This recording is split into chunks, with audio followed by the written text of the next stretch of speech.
Plex Track is the premier pen test reporting and collaboration platform, empowering your team to spend more time hacking and less time reporting. Plex Track centralizes your data, streamlines tedious workflows, automates report building, and facilitates communication with stakeholders. To learn how you can achieve a 30% increase in efficiency and cut report cycles by up to 65%, head to securityweekly.com/Plex Track. Claim your free month of Plex Track and get your copy of the Writing a Killer Penetration Test Report Guide today. Securing your organization against today's expanding threat landscape starts with data. Data you need to analyze at scale. And that starts with Devo. Devo's cloud-native logging and security analytics platform can handle unrivaled, see-it-all amounts of data and delivers the answers you need at stop-waiting-for-it speed. All so you can confidently focus on the cyber threats that matter most. Devo. More data, more clarity, more confidence. Visit securityweekly.com/Devo to learn more.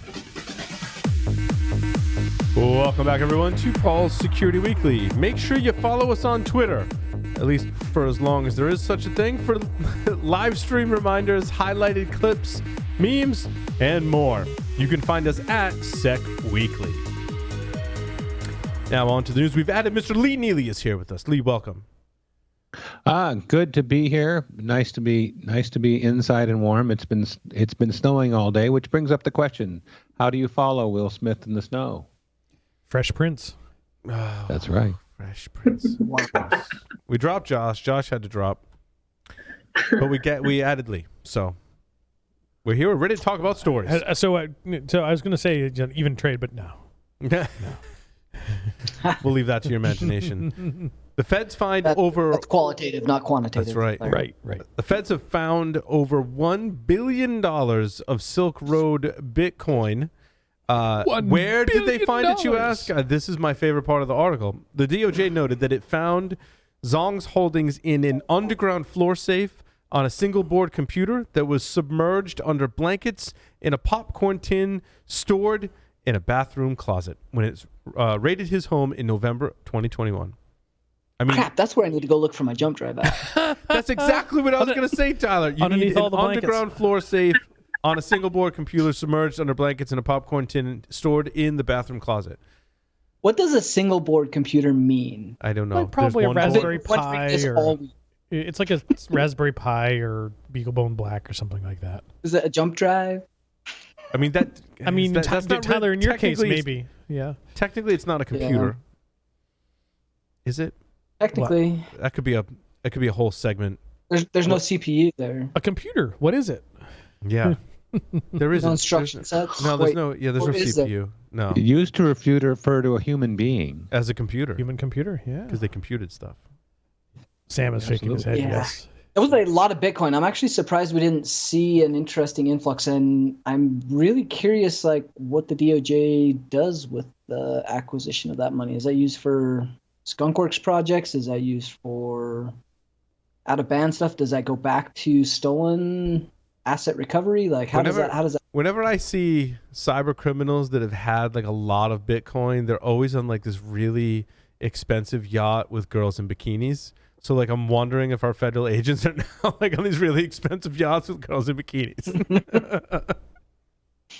No, it was a lot of Bitcoin. 3.6 billion is that's a large chunk of change. And well, no, it's only interesting it's because only 1 billion now, right? Because it's only 1 billion now. That speaks to the market. Still less than the last Powerball lottery.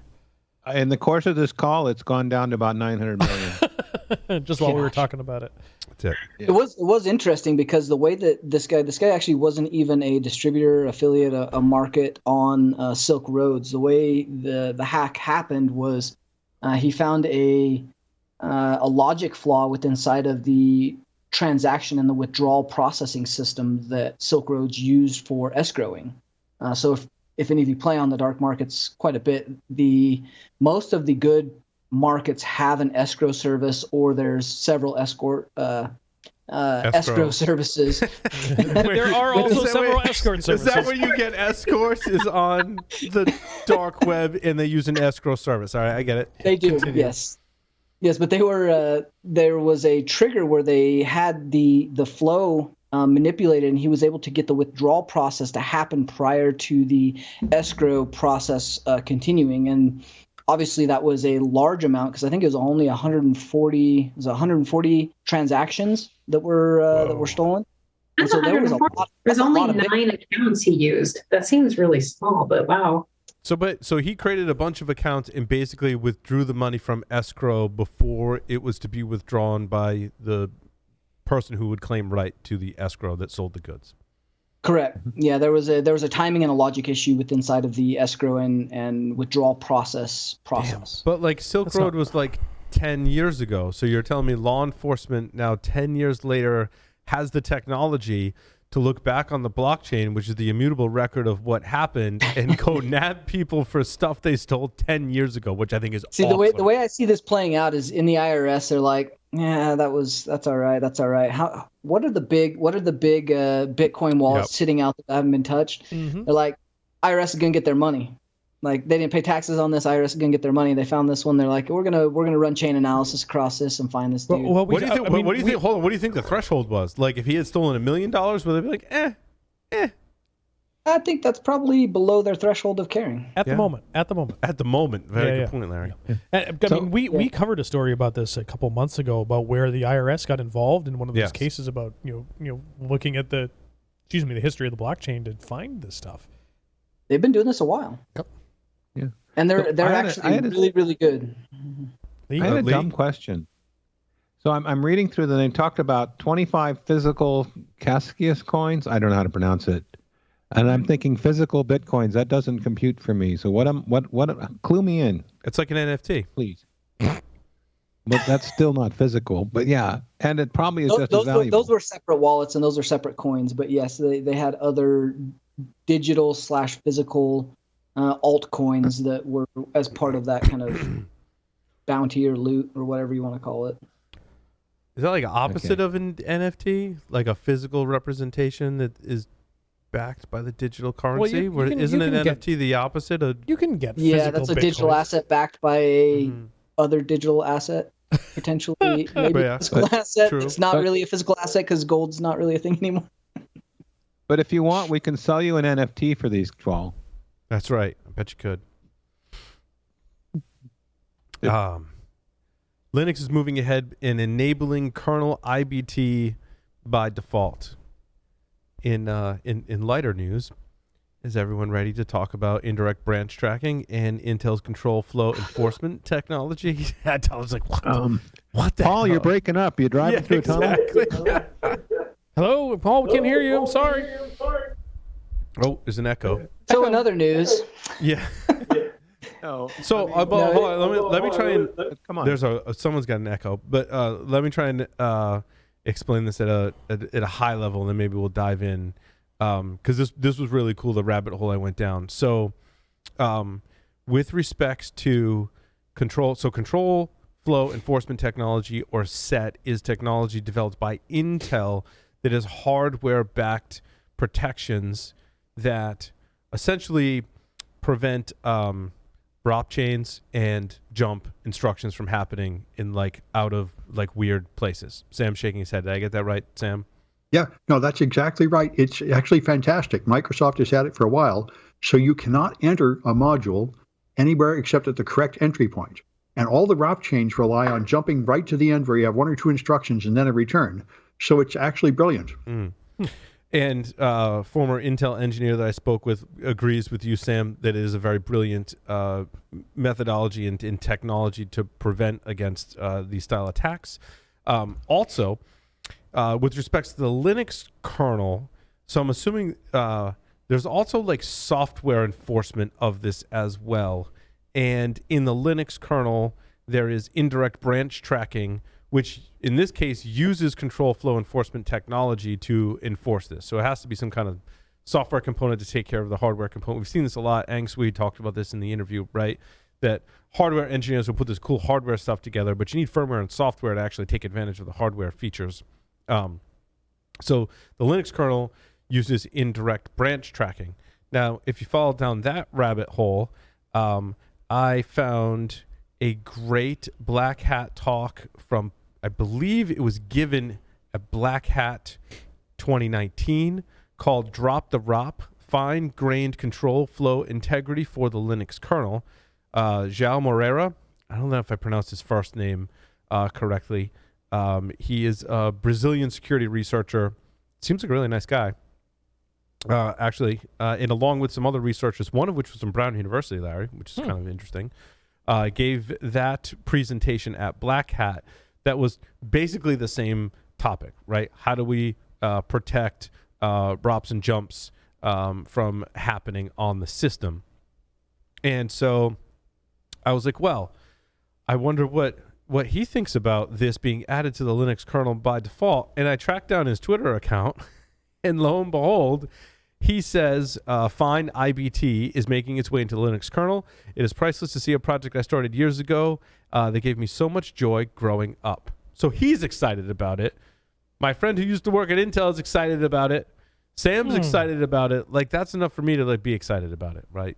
Even though I'd love to dive more into the technical details and exactly how this works, we'll reserve that for another time, perhaps, because also the YouTube video from his talk at Black Hat only has 500 views.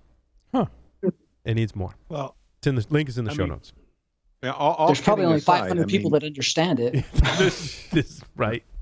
Yeah. I mean, it is very cool when you understand what it is. It's like, holy crap, why don't we have this? I'm wondering when we'll see 6.2 in standard distributions of Linux.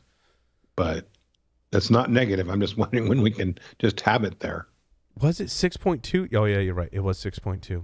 6.2, I'm not excited about 6.2 yet because I think it's going to be a while before that trickles down. I think in Manjaro / Arch Linux, you can be, I'm on 519. You can go to 6.0, and then it has another option. Manjaro puts this in the graphical interface. You can go to 6.1, but it says it's experimental. And I lean on Manjaro for kind of because they do more upstream testing of Arch to make sure that like the bleeding edge of Arch is you're not going to cut yourself too bad on it. I say too bad because you still cut yourself. So I'm 519. To your point, Leah, right? I think it's going to be some time before we're seeing 6.2 Linux kernel adoption, which is getting some like amazing features. As they're not necessarily security related, but there's like some really interesting stuff going into 6.2. I think Rust is in 6.1 and later too. So, yeah. I thought it was 6.2. But you definitely don't want to. You definitely don't want to jump on this because something like that control flow guard is very likely to have bad consequences. Yeah, it means like it'll probably prevent legitimate stuff from running, right? Yes. It is an interesting technology though because your kernel control flow integrity is actually supposedly not affecting your performance by very much, which is a hard concept to actually adopt, especially from a hardware standpoint. So that's not an easy performance trade-off to usually get. So this is pretty novel, and I'm curious to see how it plays out. The Red Cross. Oh gosh, here we go. Says don't hack me. Now I want to put this in context. But this article made my brain hurt, and I actually had to go get the paper. All right, but hold on. But hold on. So, but the Red Cross will go into, let's just say, militarized zones as an example, and do relief work. And what they do with the infrastructure that they put up is, I don't know if it's like literally the Red Cross, right? They've got a symbol that's like, hey, we're in the fight. We're not in the fight. We're just helping people. Like, don't attack us. I'm like, okay, like that. Don't hurt me, bro. In that context, don't hack me, bro. In that context, like it makes sense. I can't tell from history like how effective that's been or not, and how many like maybe there were attacks that were accidental or on purpose on relief efforts that were from Red Cross and others, perhaps, right? But their notion is very Red Cross like we're here to help, don't attack us. But now we translate that into the digital sense, and they're like, well, we need like a digital emblem that says like don't hack us, and hence my like don't hack me, bro. So the article says basically someone write what I just said. Red Cross staff working in conflict zones has their recognizable red and white emblems to signal they're helping people and should not be targeted. As warfare and attacks increasingly move into cyberspace, the organization wants to create a digital emblem that would alert would-be attackers that they have entered computer systems of the Red Cross or medical facilities. Now, I may also want to point out that if they did do this, or maybe they were already doing this, and you as an attacker did attack them, like your punishment's probably going to be pretty severe, right? Like they're going to throw the book at you for that one, and maybe that's part of the deterrent, but as everyone's already hinting at, like this is not really going to work or stop cyber criminals. No. Well, it'll stop. This is dumb. I mean, RE made a big point out of it. Wow, everybody all at once. Wait, sorry, say that again, Sam. I mean, it'll work against some of them. I mean, REvil already made a big point of saying they would not attack medical facilities. I think they wrote one. So it is pretty widely recognized that it's bad public relations to do that. Mm. And there are other groups that do target medical facilities as well. So. I was just going to say, like, no one cares. Manny had a comment in there. Well, I was just saying, my take on it would be that I think, of those that are malicious actors, I think there's up to probably 30% of them that would pay attention to that would kind of still have a pang of conscience and stop.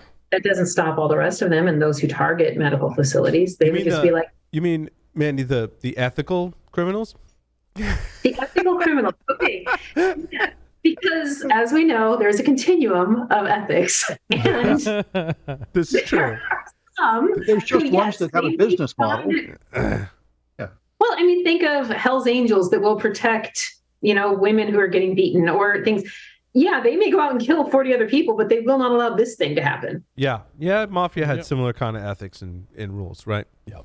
Yeah. But is that risk worth the effort? Like, I see a lot of numbers, a lot of dollars where they're trying to embed IP addresses, DNS names, apply for this. Like, this seems ripe for abuse from a social engineering. Like, hey, I got a red emblem. Don't hack me, bro. Click my link. Don't hack me, bro. And here's my 401(c)(3) paperwork. I was thinking the same thing. Just open this document. Yeah. Like, this doesn't help anybody from the standpoint of a emblem. I mean, we see the lock, we see protected by McAfee, we see secure digital whatever shopping cart. Like, hackers don't care. Like, unless you're an adversary, and even going back to the war and the physical aspect, like, look at World War II. Look at Afghanistan. Do you think the Afghani terrorists cared whether or not you had Red Cross on? No, they were ransoming the shit out of journalists, Red Cross volunteers, humanitarian efforts. Yep. In fact, that was a blazing red sign to, hey, capture me. Our organization has money. They'll pay for me to get back. Mm-hmm. That didn't make the news, but that happened all the time. Yeah, so it still happens. Like, you think about some of the things that we're seeing in the early days in Ukraine. Like, yeah, we're going to grant these people safe passage, and next thing you know, they're getting blown up by a missile. But where does it happen a lot? Is it Syria that's like really known for capturing? Turkey and Syria. You end up in Turkey, you cross the border to Syria, and there's several camps there that suck. I've listened to a podcast or two about that, and it's really bad. Like what Tyler's saying absolutely happens, and I want to say Jordan Harbinger interviewed someone that helps negotiate with the terrorists to get people back, and he was like, do not go to Turkey. They'll just kill you. They'll just cut your hand off. Like, and do not try and go be a hero journalist in Syria, because you will be captured and you will likely not get out, and if you do, you're not going to be in good shape. Like Tyler said, you might be missing a hand, and they might keep you for years, and you're not going to get any medical attention or have nutrition for that whole time. Like, you're messed up. I see the intent, and I see what they're trying to do, and Red Cross in general has kind of been that way, but they're very idealistic, and they're very kind of that Berkeley hippie, like kumbaya the world. You look at the last time they got hacked, what was it, last year, this year, sometime, like, they pleaded with the hackers and they tried to negotiate over, like, if we can just have a realistic conversation, if you can just understand where we're coming from. Like, they have no idea. They don't understand their adversaries. They do not understand the mindset of the attacker. They literally are this, like, kumbaya the world, like, people are people and they'll understand this. That's not really how the world works, and they should know that, having dealt with the worst of the worst from conflict standpoint. But I still think that they're there. And Tyler, I'm a little bit with you. When I originally read this, it made my brain hurt. Like, yeah, we're going to have some semantics and IP addresses. And I'm like, that's not how this works. And I'm thinking strictly IPv4 addresses, discounting IPv6, because no one's using IPv6. I mean, whatever. Except attackers. But I went and looked at the actual paper for the research that they had done behind this. And I think they did a really good job laying out the case and the detractors and some potential technical solutions. And because part of the thing that I was worried about is like, oh, we're going to use semantics and IP address. I'm like, these clearly are not technology people that said these words. Mm-hmm. and I don't think I was that far off. And I apologize if I'm insulting anyone that was on the board that developed this stuff, because the list is in the PDF for the paper that they released. And of the list, I could see 2 people that were current technologists of about, I want to say 60 people. All of them were director level, chair, professor, any of those types of things. And that kind of concerns me. Berkeley academia, like in theory, this always sounds good in an academic standpoint, in a theory paper, in whatever you're going to push from that standpoint. Once you deploy this, like the how of this, you talk about CDNs, you talk about high availability networks, you talk about cloud distribution and how these IPs and symbols are going to be deployed on technologies. And then you start to think about containerization and the cloudless or serverless models that we're leveraging. This is just, there's just no good way to do this without this getting abused and being leveraged for malicious intent. I will say, Annex 1 is the list of the participants. And I will say that the 4th person on the list is previously assigned to the U.S. Cyber Command, U.S. Air Force, United States. Has the most epic name for someone in that role. Major Gordon Boom. Mm. Oh. I thought you were going to say Ace or something, but yeah, that's right. pretty, that's Boom. too. Good. Well, look, there's a simple, foolproof way to do this. You just charge them $8 a month to put a bark next to their name. And that can't Nothing can go wrong there. You're right. Sam's got it. I'm wrong. Yep. Charge them $8 a month so they can put the Red Cross logo on it. No, wait, no. Right. Well, I mean, maybe that's what the UK government should do. You know, seal of approval. You've been scanned by the UK government. You're good. Because just like DHS CISA for Europol. Yeah. So the UK security agency is scanning the country for bugs. It says, we design our request to collect the smallest amount of technical information required to validate the present/version and or vulnerability of a piece of software. We design the request to limit the amount of personal data with those devices. So, like, no need to panic. We're here from the government to scan your systems. Everything will be fine. Japan also tried this a few years ago. They were scanning IoT devices for vulnerabilities as part of a government program. They could do this cheaper and look at Shodan. I was just going to say, you know who's done this before? Shodan. I mean, Rapid7 has a project that scans the internet. Qualys. There's other nonprofits. Oh, who's the guy? There's a guy in like the Netherlands. What's his name? I can't think of it. He did a Darknet Diaries episode. And he basically scans the internet for vulnerabilities and helps report them. I've talked about him in a presentation and on the show. So there's other like volunteer programs. So I think where this can really shine and be a positive thing is if everyone not everyone, but select organizations get together. So like in the US, if it's CISA in collaboration with Shodan, in collaboration with CERT, puts together something that says we're going to put together a formal program to go do this, includes volunteers and industry experts as well to serve as advisors and what have you, and keep the balance, so to speak. So it's not just like, again, hey, we're here from the government to scan your systems. I think this type of initiative would be much better. The early warning system, and like say something like Log4j comes out, or the Exchange 0 day, where we already have these scan data and we have an idea of what infrastructure's out there, or we're seeing actively exploited and or leveraged infrastructure where we're helping respond to, I do this through several working groups, will notify a victim that doesn't either know they're breached or know their infrastructure is being used or know that their data is being exfiltrated. Like that provides some value in that standpoint for getting ahead of the attacks. I don't think it provides a ton of value from stopping attacks, but it does give an idea and some early indicator warnings in order to get ahead of maybe more prolific attacks or infrastructure being leveraged throughout the course of the internet to do additional bad things. So there's a downside to this too.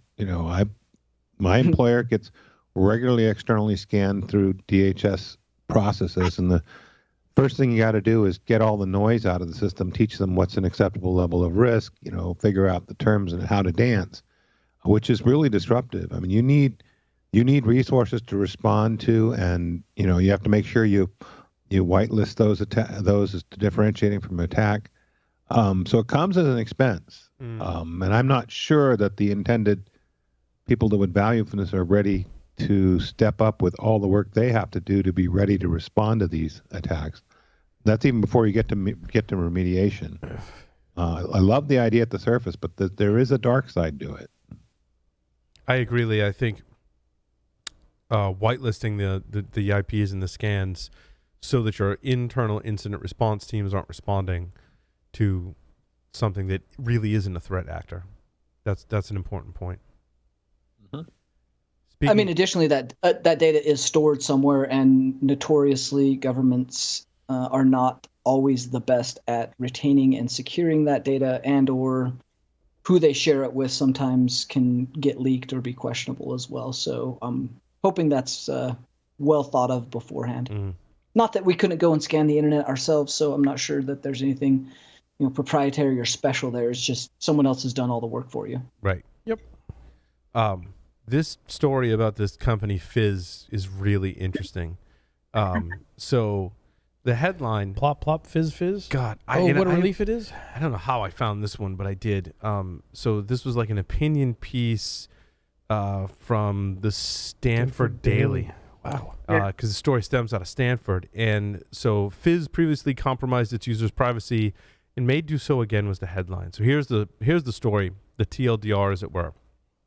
Stanford dropouts create a new social network for college students called Fizz, claiming it's an anonymous way to communicate with fellow students safely, do heavy, it sounded like manual moderation to prevent bullying and bad things from happening. You need a .edu email address to join. Like Facebook. Up to this point, like that sounds really familiar, okay? Facebook. That was Harvard. This is Stanford. Okay. So security researchers then, which I'm assuming were also in college and had an edu address and were able to interface, perhaps, or maybe they didn't need that. I'm not quite sure. It's probably in some open S3 buckets. Close. Firebase, was it Google's? I think it was Google Firebase. Yes. So security researchers figure out that the data is not protected in the cloud, like at all. They can see, the researchers can see all user data and even modify it. And that includes phone number, the whole thing. So they report to Fizz. And Fizz is like, guys funding at this point. Like they're growing this new social media company. They say thanks, and then turn around and they sue the researchers. Shouldn't they know that doesn't work?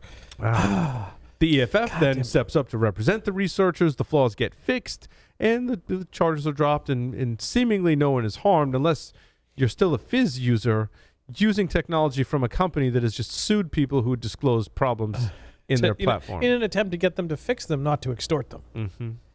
And that's how the story goes. And hopefully I don't have to cover stories like this because it's really sad. Like finding... I mean... It's hard, man. Like you're a new startup, maybe not well versed in this type of thing, and maybe one thing we need to do is a better job of educating startup founders that are creating software and platforms. Like, look, if someone comes in and points stuff out for you that you didn't have to pay them for, like, don't sue them because that looks bad for you. Yeah. And part of it is like we're kind of shaming Fizz here, but I mean rightfully so. Yeah. Like, don't do that. Lee sounded like you had a comment in there. Well, I was going to approach it a different way. The same thing Paul's saying is, I mean, the way you do this now is this vulnerability disclosure program. Remember in the past we had to get permission and all that stuff going on, but you still had these researchers going out there, and now you have a framework for they can work with. You can compensate them, and by golly, you get free intel you might not have had otherwise. It's a good thing, but you got to be ready for it. This company's young enough. This should not have been foreign to them. This should not. I mean, this should not be a thing today. Like anybody that looks at security or is thinking about security or has even started a company should understand how bugs and process. Like history has made mainstream news, so like these should not be issues. I don't even know. But I think one of the issues is, and I'm not saying this was necessarily this case, but I think there are cases where a company is about to secure some funding, and a researcher points out this really huge glaring vulnerability or series of vulnerabilities in their software, and they're like, we can't disclose this now because it could jeopardize the round that we're in. And I can see that. Maybe some of the communications and education also need to happen on the funding side so that they understand that all software companies have vulnerabilities. I mean, that's just, that's just a fact. Now, whether they're negligent in either creating these vulnerabilities or immoral or unethical, right? I mean, that could impact funding.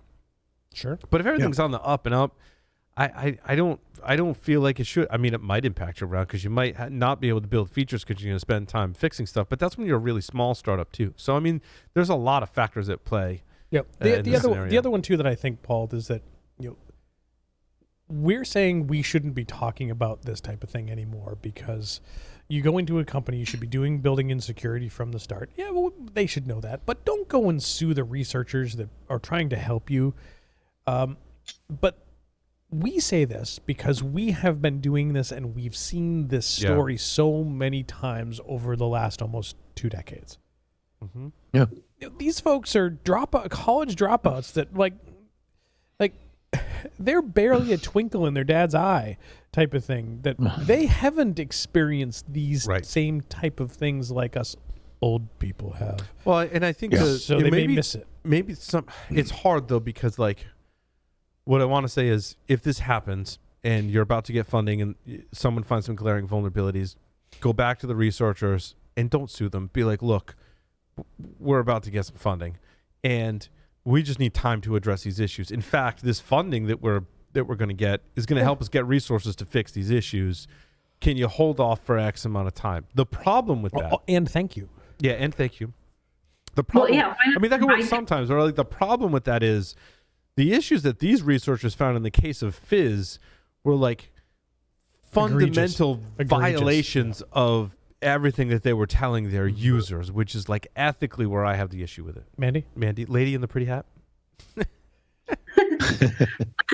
A few things. Well, I think it's completely immature and idiotic that the founders, they're using a set database product. They're using Firestore. So that would be like a preliminary thing of figuring out how do I configure this, because that has the ability to do it. It just sounds like such a morally disingenuous thing to have done that to their users, to keep bringing up the total anonymity. And I don't know, the whole thing is so infuriating. Now, see, they use that product and they should have known how to secure it, but they dropped out of Stanford before they took that class. Yeah. I'm kidding. Yeah, there you go. I'm kidding. So I was looking at it. I mean, it's annoying to have a vulnerability discovered, and yeah, you can be mad as hell about it, but don't take it out on the people reporting it. Right. No. Why would you go, hey, cool. I mean, I'm guessing there probably was some beef between them because the researchers that found it did graduate from Stanford and all had cybersecurity experience and everything. So they got to take those courses. You're going to, huh? They got to take those courses on how to secure the platform. I was going to say that or like I would often go pen test and help my former companies, local businesses. Like, hey, like I'm offering this to you because I don't want you to be vulnerable because A, my stuff might be on there, or B, like that's my alma mater, or that's the place that maybe I have some sentimental value to. So I think they also took the wrong mindset. Maybe that's a difference in mindset. And again, it probably was a bad board of directors or bad executive leadership that didn't understand the security side of this, and a bad technical team explaining and articulating why this is something good and having to frame or maybe have risk to save their job because of maybe a round of funding coming or some vaporware that wasn't quite done, code not quite released. Like all of those things play into a much larger picture that people don't often put background behind, but still have an important role to play in how security happens in places. Yeah. I also think it'd be interesting in context of this story. I want to say like HackerOne and BugCrowd have various programs, maybe for open source, right? But maybe different programs for startups where they can get in the bug bounty ecosystem, so that there is how about that for a segue, an arbiter in these situations. Some arbitrage. Arbiter's our next story. Yeah. Which is more about bugs, which is kind of interesting. Arbiter was interesting. So this story I picked up from Thinkst. What does Thinkst call that? They do it. Is it quarterly? They round up all the security research. The threat research report. I think it's quarterly. Thinkst, yeah, does the. Now I can't think of it, because you should totally read it. And I don't remember. I don't know why they don't have a link to it on their homepage, because it's a really great thing. They basically summarize. I was talking with Haroon about this a while back. They summarize all the research that they observed in a giant report, right? So they take the hundreds of papers that have come out in information security, hundreds of presentations. They categorize it, and they kind of give you like their take on like the best of the best. So I didn't like read every single line in the entire Thinkst report. Like I skimmed it. I'm like, what looks interesting? Dug into a couple different areas, and I landed on Arbiter, which is being presented at Usenix. Is this the one they haven't presented, or did they present this? No, they presented this. I think they did present this one. This was presented at Usenix. And so what they did was, on the surface, it was like nothing new. They combined static analysis with dynamic analysis to find flaws in binary programs. Like, I'm like, hold on. I feel like this has been done before. And then they go on in the paper and they're like, oh, no. Like, this has totally been done before. And here's all the projects that did it. And here's their capabilities. And here's what we did differently to put our capabilities in combining static and dynamic analysis. And it gets like really in-depth in the weeds about how you use both static and dynamic. Like, not just, you got to understand how static analysis works, how dynamic analysis works, and the techniques. Then there's like techniques that combine the two. They analyzed all of those, came up with their own method, and this culminated, like the part that's impressive, whether or not you want to dig into the details of static and dynamic analysis, they said once they came up with their new method, they wanted to use it. So they created an open source project that implemented called Arbiter, ran it on 76,516 binary programs collected from x86, 64, Ubuntu 18.04 software repositories. We also demonstrate its precision by analyzing 436 CWE 131. So what they also did was, we paused there for a moment, particular bug classes lend themselves more closely to their particular combination of static and dynamic analysis. Yep. So I think it was like basically memory buffer overflows was one. Pseudo random number generation. There was a certain number of classes they tied back to the common weakness in enumeration. They're like, this bug class we can detect really well. So they found a bunch of those bug classes, and they basically in 366 programs, right, found CWE 131, which I don't remember what it is. So ultimately the results say that they can detect 0-day vulnerabilities in, I forget how many they found. It was a bunch of CVEs that they end up publishing because they found actual bugs. One of them, we found and reported an exploitable vulnerability, CVE 2018 18311, in the Perl runtime and heap overflow, a heap error that affects all 32-bit programs compiled by the OCaml compiler. That's interesting. Like that. So if it was CVE 2018, that means it was reported in 2018. Right. That means they've been working on this for a long time. Yeah, I'm not sure. That's a great point. I'm not sure why that CVE number is. Unless it was additional so old. additional stuff that complemented or was a result of CVE 2018? Or they didn't fix it. Yep. Yeah, reintroduced. It was CVE 2018, but they reintroduced it. Maybe. Interesting. I forgot where it said how many actual vulnerabilities. It's in the paper that I linked to in the show notes. So yeah, I thought it was really cool. That's neat.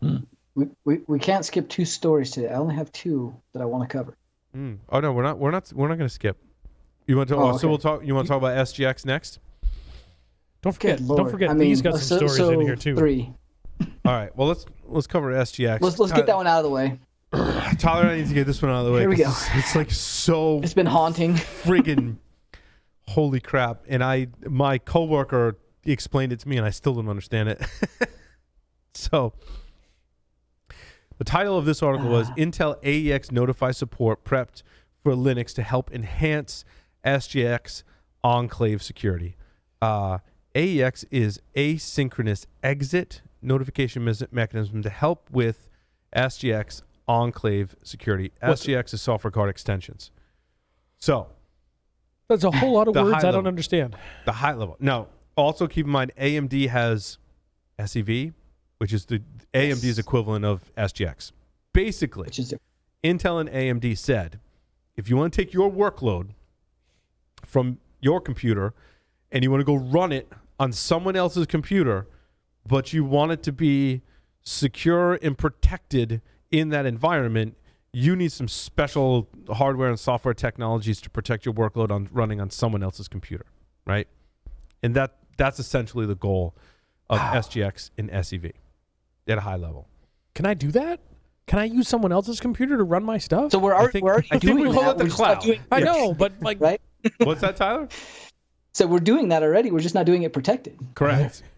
Potentially. I mean, I believe there are cloud providers that are using SGX. However, you can go back and go down this rabbit hole that I've started to go down and start reading through the security research that's presented at conferences like Recon and Black Hat and CanSec West that talk about attacks against being able to access and or manipulate the protection mechanisms offered by SGX enclaves.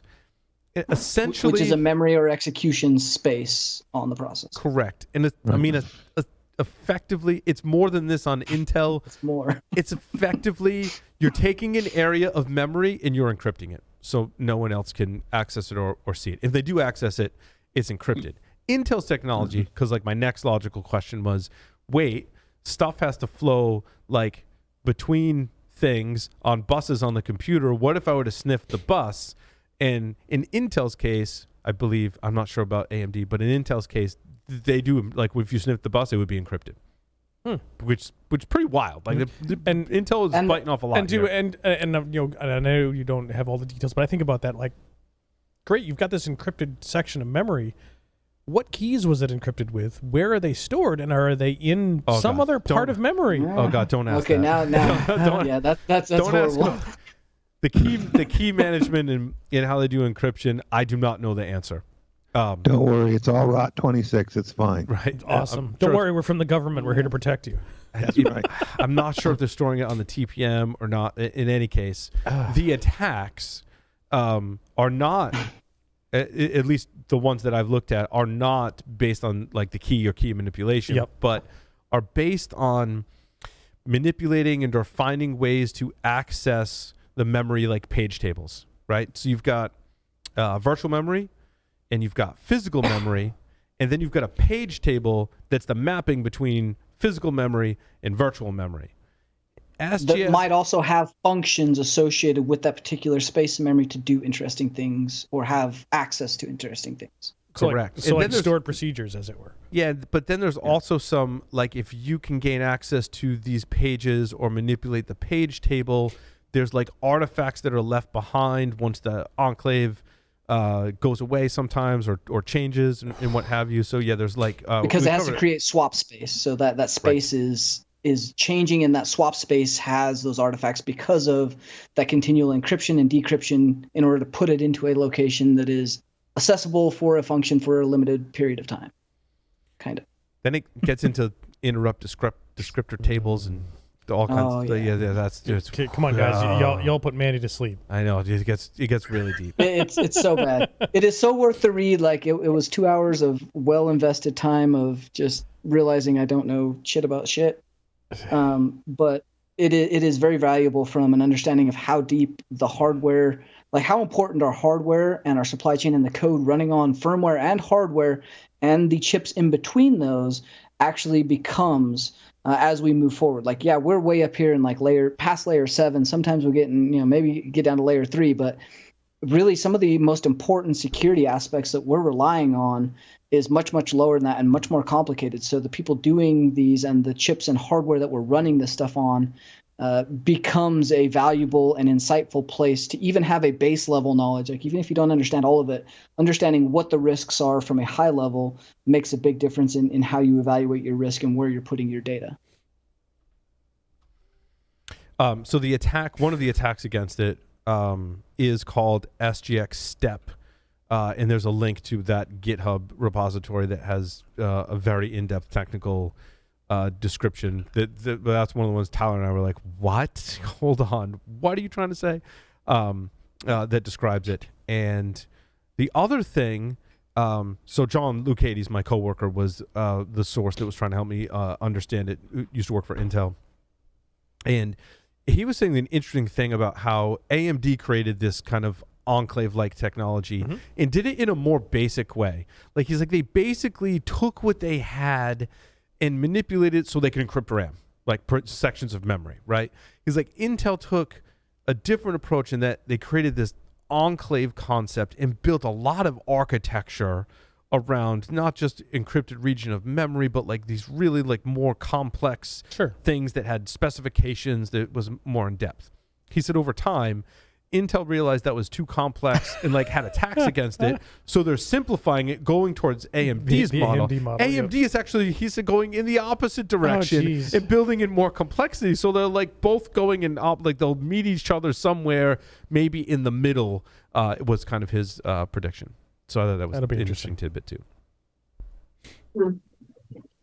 Yeah, I thought we did back to the real world. Yeah, I thought we did a good job. Pretty good job of that. Yeah, I mean, someone's going to correct us, but that's okay. Lucchese is going to be like, so really, we need to have some educational moments, and we're just going to have some talks this week.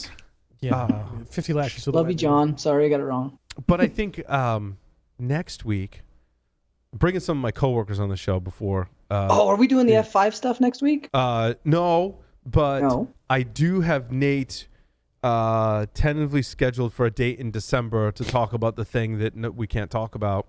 But he should also talk about his F5 blog post, and you should read the F5 blog post, which was really good. But I think it's been in the works for a while. Yeah, that is your story number 17, correct, Paul?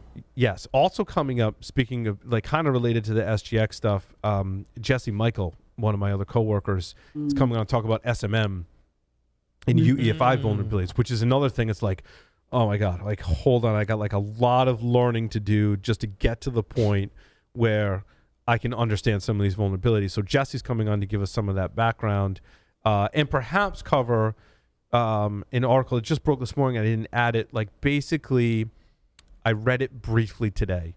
My understanding is ESET research team, ESET research team discovered that by manipulating EFI variables, they could effectively turn off secure boot. Ooh. Now, EFI variables are interesting because they're stored in NVRAM, which is an area in the BIOS region. Not part of the integrity check. Yes, because the user needs to be able to manipulate and modify EFI variables from the operating system, such as like the DBX is a variable that stores multiple values. When I need to update my revocation list for secure boot, I need to update a UEFI variable that stores multiple values that represent the hashes of software that shouldn't be trusted in the secure boot process. NVRAM set SSID Paul rocks. NVRAM is a concept we are familiar with. Yeah. In this region of NVRAM, there's lots more UEFI variables. It looked to me like what ESET figured out was like if you change this one, the next time you reboot effectively turns off secure boot. Did I get that right? Did anyone else read that in more detail? I didn't finish reading through the details on that, but that was the gist of what I had read. Moral of the story? Mechanisms changing variables. So for both, to round this out, both SGX and this new EFI vulnerability, if you've got Lenovo laptops, ThinkPads and such, if you're running SGX, there's a microcode update for SGX that will likely come down through a firmware update to fix some of the security shortcomings in SGX. Same thing for UEFI in the variable manipulation. You're going to have to apply a UEFI BIOS update to fix those problems. Didn't I see a Lenovo driver being abused this week as well? Oh, and there was a Lenovo driver that was being abused as well. No, Again, it broke this morning, and then yeah. Not Lenovo. Yes. Or they're just getting picked on. Speaking of Lenovo, Lee, we need a story from you, my friend. Okay. Well, so actually, one I thought was interesting in terms of some of the stuff we talked about in the past was that the my number 3 story, where the attackers are putting the WASP stealers into PI packages, sometimes corrupting the legitimate one, sometimes creating a typo squatting version of a package. And what I thought was really cool is that they modify the init.py or setup.py with a subtle URL that's obfuscated that then loads a bunch of pieces that assemble into the WASP stealer, which then, when run, it goes out and finds browser passwords, crypto wallets, and interesting files with financial stuff in it. But just the subtle way they stick it in there, I mean, you really got to look at it to find, to spot the funky code. I mean, they did things like put 315 spaces in front of their code, so if you don't using line wrap, you won't know that it's out there. And anyway, I just thought that was interesting and cool. Tyler, maybe you should use this to find your crypto wallet. Maybe. I wonder if we could negotiate, and if they would split it with me if they found it. I'll just put a bunch of stealers on all my information. They find it. We'll take the Red Cross approach. They're good people. They will split it with me. So, one of the interesting things, I was having a conversation with somebody earlier today. Apparently, a lot of people are lazy about checking what package they're getting, the version that it's not necessarily a good version of something. No. Which is why this shit works, and there's been so much of it. Because they don't say, hey, wait, that's not the version we qualified, or they don't even bother to qualify the version of the package. They just run whatever the current one is. Yeah, they run whatever they're told to run. And I was just thinking, with all the work, Paul and others have done with open source and stuff, if that really tracks, or am I off the deep end there? It's interesting to think about, because I had interesting supply chain concerns when I was updating my Linux systems, and it complained that a signature had failed validation. On libraries in PyPy, do they build in to the libraries, or do you have to enable that? I know in Docker they had ways to verify, like the Docker images, right? There was some kind of signature verification. In PyPy, now I'm wondering, because like when you were saying, Lee, like triggered the thought of, I build my Python application, I'm including a dozen libraries. Some of that's done in the requirements file, right? So I could, one approach to catch this is I pin the version number of every single library that I'm pulling in via my requirements. Sam's shaking his head because this is a lot of work, right? No. Not only is it a lot of work, but it means you'll be using out-of-date vulnerable stuff before long. Right. Exactly. It's not wrong. The other way is to eliminate... Now, if I did that, I could go through each one of those versions manually, or maybe with some automated tool, and go, yep, like that version it's pulling down is good. Maybe I do my own signature verification, or if I don't remember if PyPy has that or not, or if it's optional. I go, yep, I'm pulling down, ABC library, version 1, 2, 3, and that's good. Then I need some other mechanism to on some other system to go, okay, there's 1.2.4.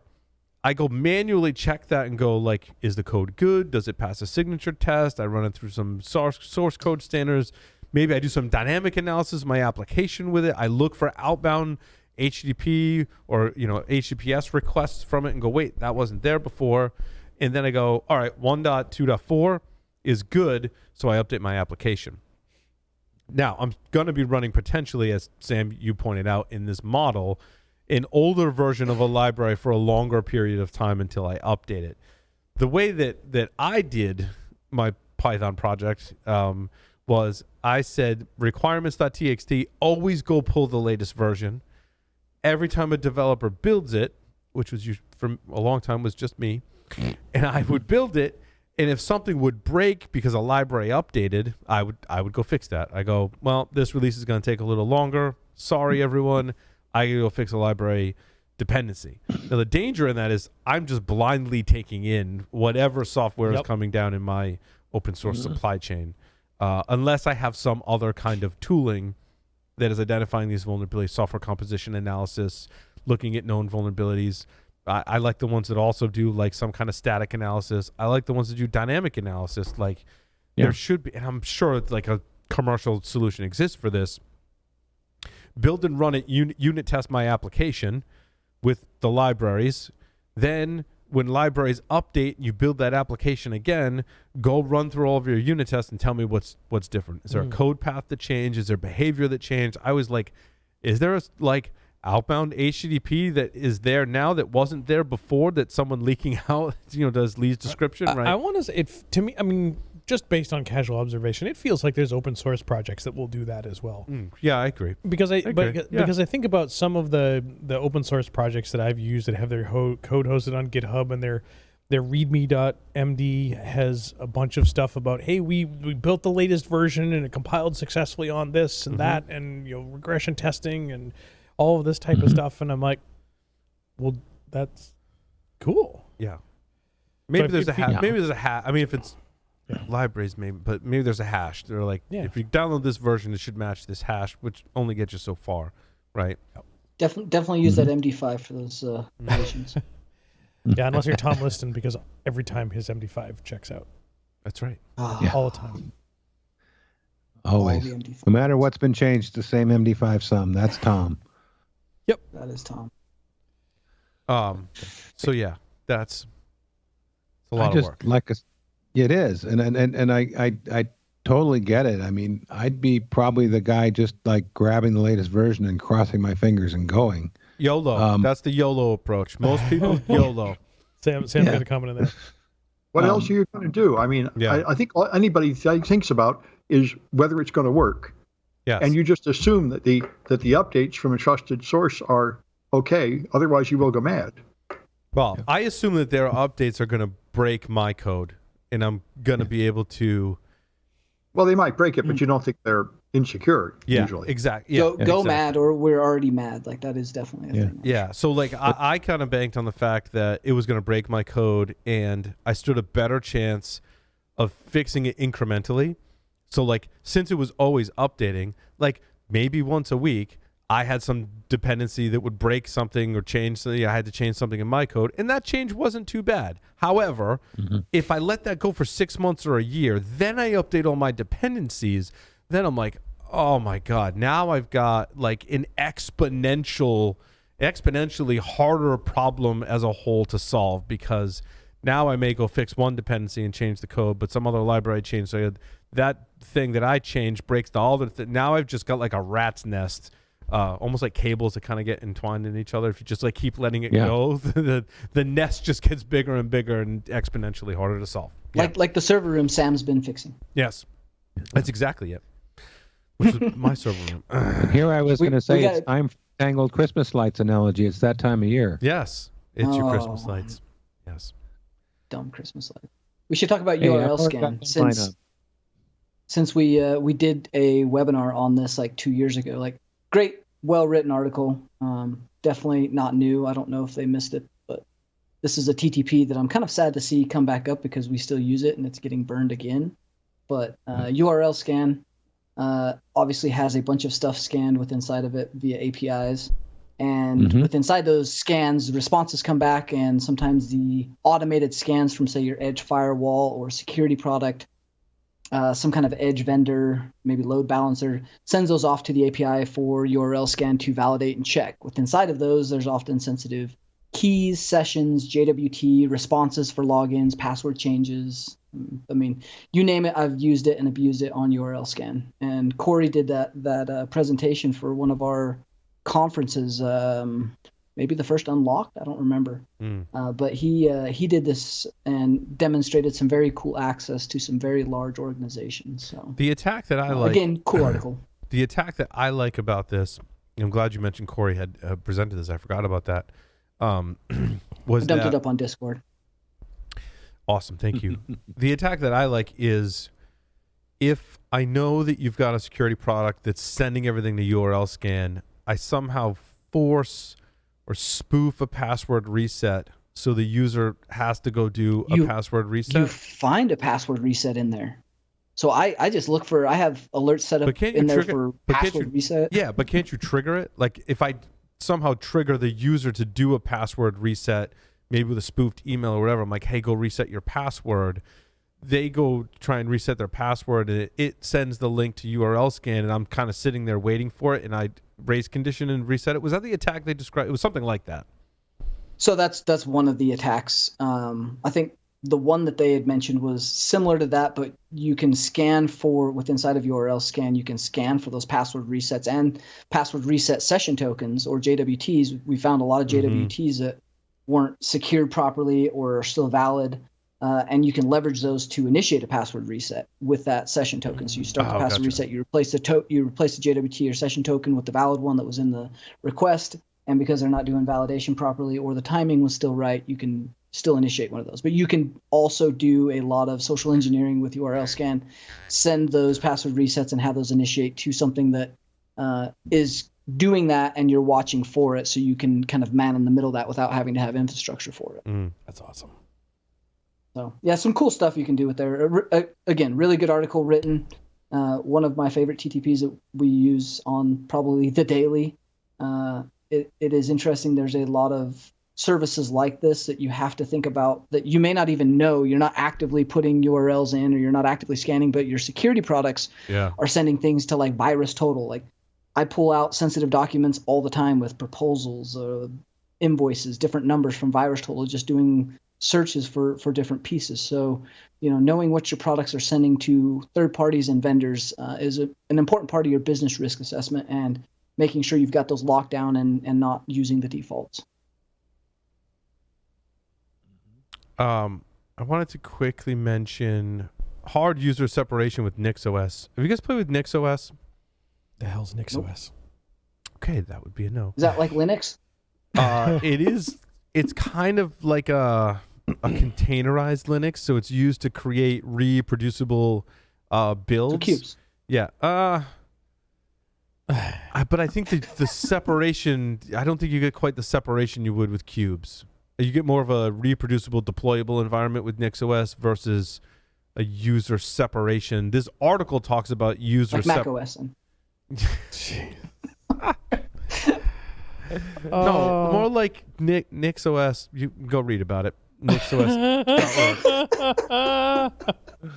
But this article talks about. Put some decaf in there, Tyler. But to your point, though, never. with CubesOS as a model, that you can use NixOS to create that separation. So you have, it's like uses the logical volume manager to create different volumes that are completely separate from each other, but use the same base OS. So you manage, maintain. Like a template? You manage and maintain the base OS, and you've got two completely separate enclaves, as it were, kind of like SGX, but on your disk. So like you boot into your work computer and you can access your work stuff, but you have to reboot into your user environment to access your user stuff, but you maintain the same OS. Interesting. It was how to do that. I thought it was pretty neat. Huh. So have you played with NixOS or any of this stuff? No. But have you, this sounds a lot like Cubes. What's the difference between this and Cubes? I don't know. It's a good question. It's called NixOS and not Cubes. Well, there's that. There's that, yeah. Well, now we all have homework. Yep. Bring your own domain controller. This is another one where we're like, yeah. Tyler's going to tell me it's not new. Like he's going to tell you it's not new because I can remember it's not new. He and Skip Duckwall doing this on site at a pen test. I don't know how long ago, and I was like, "Oh, 2014." That was sexy. Yes, yes. I remember this. Yeah, when I read this, I'm like, this is definitely not new. Like I've heard of this. Is it a vector? I mean, basically, you put a new domain controller. Like a technique. Yeah. Describe the technique. What would you do? You bring how do you bring check your the own technique? Yeah, check the technique. So once you get domain admin, so the way that they're describing it and the way that they're doing it is once you get domain admin, you're essentially leveraging Windows and the Windows built-in RSAT tools in order to create a domain controller, leveraging hopefully a similar name if you got good OPSEC. After you do some recon, then you do a promotion of that domain controller in order to get the replication to happen. And once the domain controller is done the replication, you take the domain controller offline, and then you extract the ntds.dit file using the GUI and an offline like VM. Now, this is the most manual way physically possible to do this, and there are a million other ways to do this with different curb libraries in Linux, some scripting. You can do it with Windows and PowerShell via answer files and deployment guides to build all the substandard up and tear it down very quickly, as well as just force a replication but hold on, via question. the domain controller. You said you are domain admin in the domain that you're attacking. Yeah. Correct. So in order to do this, you have to be able to have replication rights. Which, if you're already the domain admin, why couldn't you just access the NT? What was the file? The ntds.dit. It contains all the AD credentials, basically, right? Correct. So the reason that they highlighted this and they thought this was a novel attack was, and again, to be fair, it is not as widely used and is much more OPSEC safe. So you don't end up having to connect to a domain controller, which is often logged, very closely watched. You're not touching an ntds.dit file on the domain controller, which is heavily logged, watched, known behavior. You're not doing something like DC sync, which that replication traffic and tools such as Mimikatz, there's many others. Those tools are often flagged, and that traffic is well known and that behavior is well known. So you're leveraging the replication between domain controllers, which is a standard process that Active Directory is doing continuously, in order to get that ntds.dit on a system that you control where there's not visibility, not EDR, and potentially not touching files that are going to send alerts to the defensive team. Yeah, but wouldn't the environment know that there was a new domain controller introduced that was part of replication, or is that not as heavily scrutinized, basically what you're saying? That's not as heavily scrutinized, and that's not something in AD that is often looked at. You should be looking at that 100%. And that is something that most good places are. Yeah. And to Tyler and Paul, both to sort of your points, I think what I gathered out of this article was that, hey, this technique is not old, but it is not very well documented. And I think when I go into talking with folks that are looking to break into the industry or to get their start in cybersecurity, this article nails what I tell many of those folks. Go publish something. Even if it is new to you, go document it. Go do the process. Go document what you've learned, even if 1,000 people have done it before you. Because you may have that one thing that you figured out to make it faster, better, longer, uncut. Or you may have a really great explanation of it. You may have a great explanation. Yeah. And in this case, this is a thing that's been around for a long time, and experts like Tyler and Skip Duckwall have been doing it for a long time. But we don't talk about it. We don't talk about it. And folks have been doing it for a long time. And here you are, this potentially newcomer to the industry that have figured this out and can talk about it and can relate this story and learn some writing. Yeah. This. But also help other people too. Like I got some praise early in my career because I described what a buffer overflow was in a paper. And I wasn't the first person to describe that by far. Right. But they were you had a different perspective. They were like, hey, that was a pretty good description of it. And I'm like, hey, you know what? If someone reads that and I have reading my paper gives them the aha moment of how it works, it was worth that's a win. It was worth it. It's pretty cool. Exactly. Same thing. Like different perspective, adding some documentation to the community where, not a lot of documentation exists, even though you think it's old, still write it up.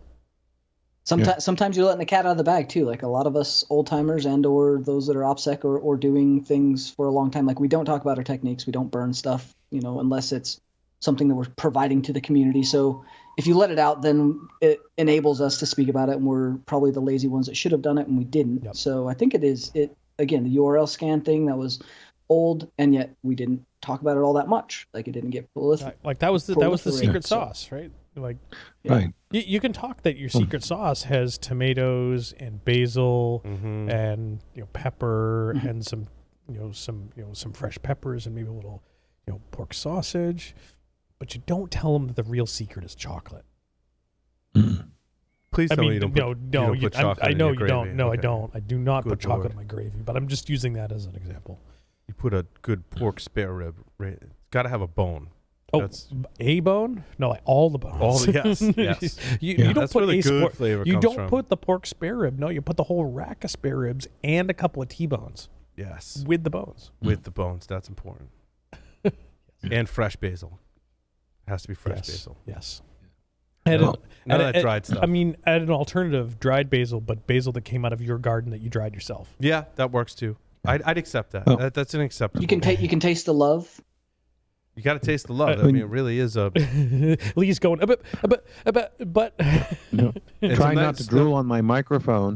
Nice dry red wine, Lee. That's important too. Yes. Yeah. Oh man. Both in the Flashing back sauce to and Italy. to drink with it. Yeah, you go in the sauce and for the sauce. Yeah, and for the cook. Yeah. Yeah. Chianti and fava beans. Sorry, Yes. what were we talking about now? Now, Larry and I have given you maybe 60% of our recipe for Sunday gravy.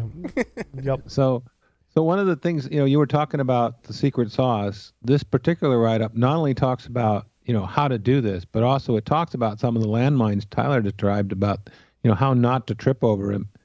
And, hey, they're looking for this, not this, so do it this way so you don't get caught as easily.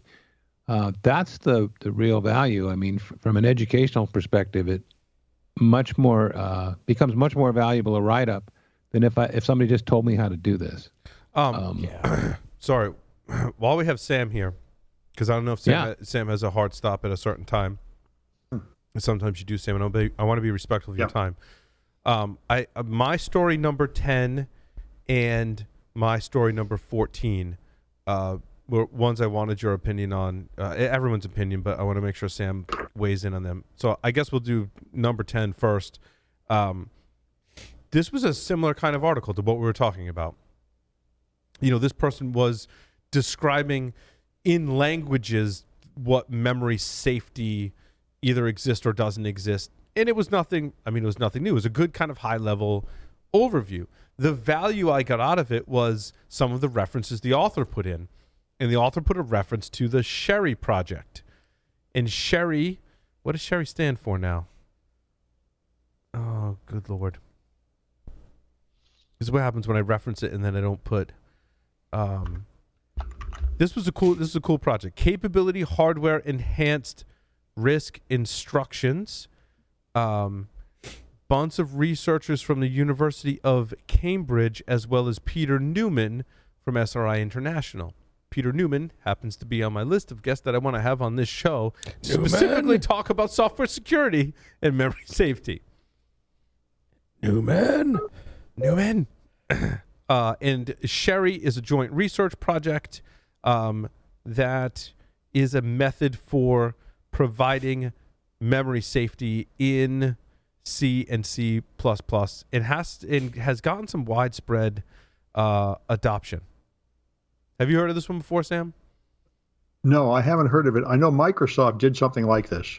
They had special libraries they added to C-driven languages to make them less dangerous. But now they're talking about just moving to Rust. Yeah. Well, I mean, that's not a bad thing necessarily. So Sherry is a scalable compartmentalization. Features enable fine-grained decomposition of operating system and application code to limit the effects of security vulnerabilities in ways not supported by current architectures. So, like, interesting, we talked about control flow enforcement, which is more like on the hardware side. This is more memory safety in the language and higher up in the stack, so to speak. Yeah, I think this kind of theoretical analysis will help guide the development of future tools. And I think they said there were some ARM. So in January of this year, ARM has shipped its Sherry-enabled Marolo prototype processor. Oh, so there is a tie back to hardware in their SOC board. And you can read a blog about this at ARM and Microsoft. And there was thoughts on it from Cambridge as well. And I want to say Peter Newman. No, maybe that was the next article. Sorry. Yeah. So something to dig into. I thought it was pretty cool. And again, I got that from someone that was running like a high level description of like memory safety and languages. And I was like, oh, this is like a pretty cool, this is a great article. High level overview. But quite honestly, I was skimming real quick and I stopped somewhere in the middle and I'm like, oh, like I didn't know. Like, hold on. What's the reference to that one? Yeah. Oh. Now, the other one, my story number 14. So this is one, I did not read the original research. I struggled to keep up with Port Swigger's, the Daily Swigs analysis of it, which I have to give them a world of credit because John Leedon is the author of the Port Swigger article that read the in-depth paper on that relates to encryption in one-time use programs and wrote a blog article that summarizes it that is still a lot to take in. And so let's go through it. So one-time programs were originally presented at the conference called Crypto in 2008. They described a cryptographically obfuscated computer program that can be run only once, a special property that makes them useful for several applications and usages.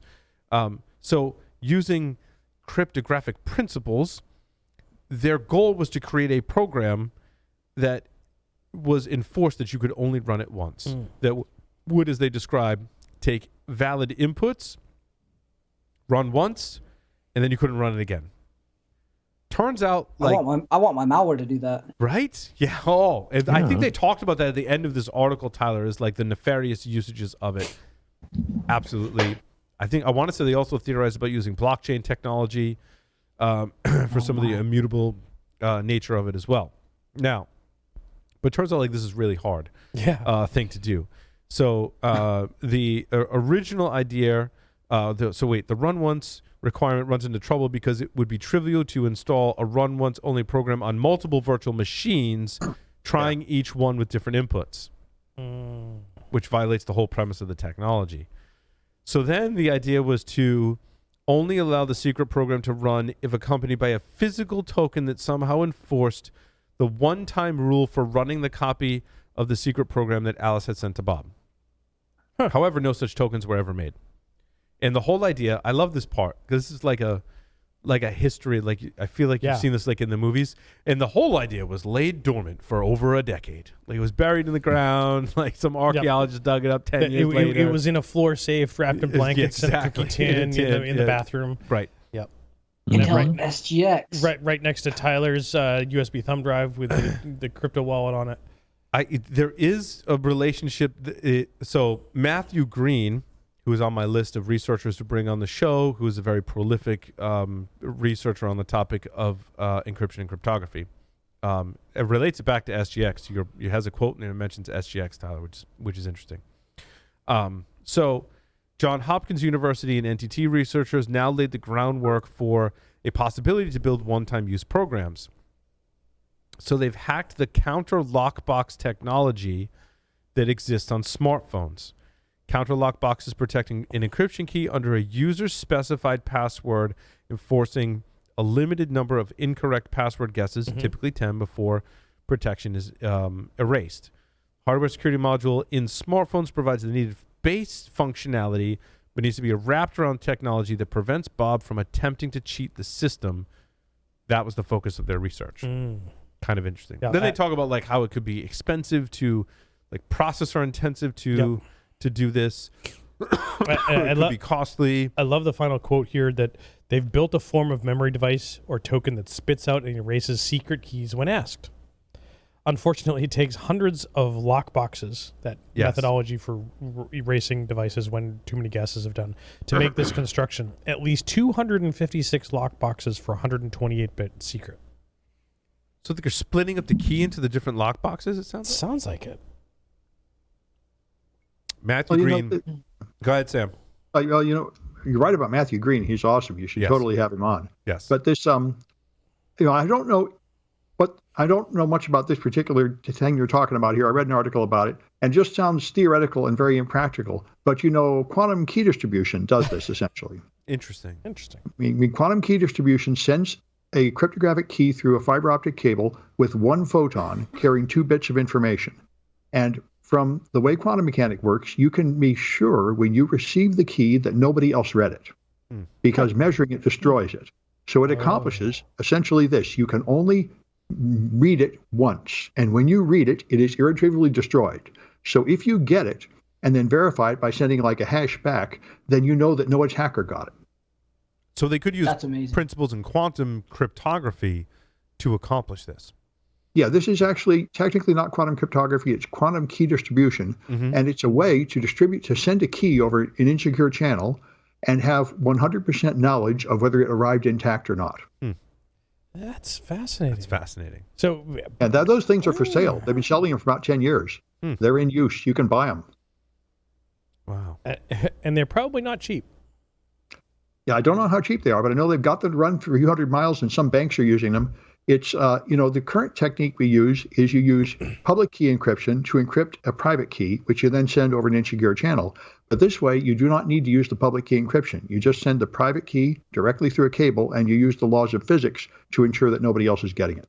Yeah, Matthew Green was talking about this concept of tamper-proof hardware, not in the quantum sense, but, he was mentioning that tamper-proof hardware would require a token with a very powerful and expensive, not to mention complex general-purpose CPU that he referenced in his blog post, which I haven't read that, but it starts going down rabbit holes.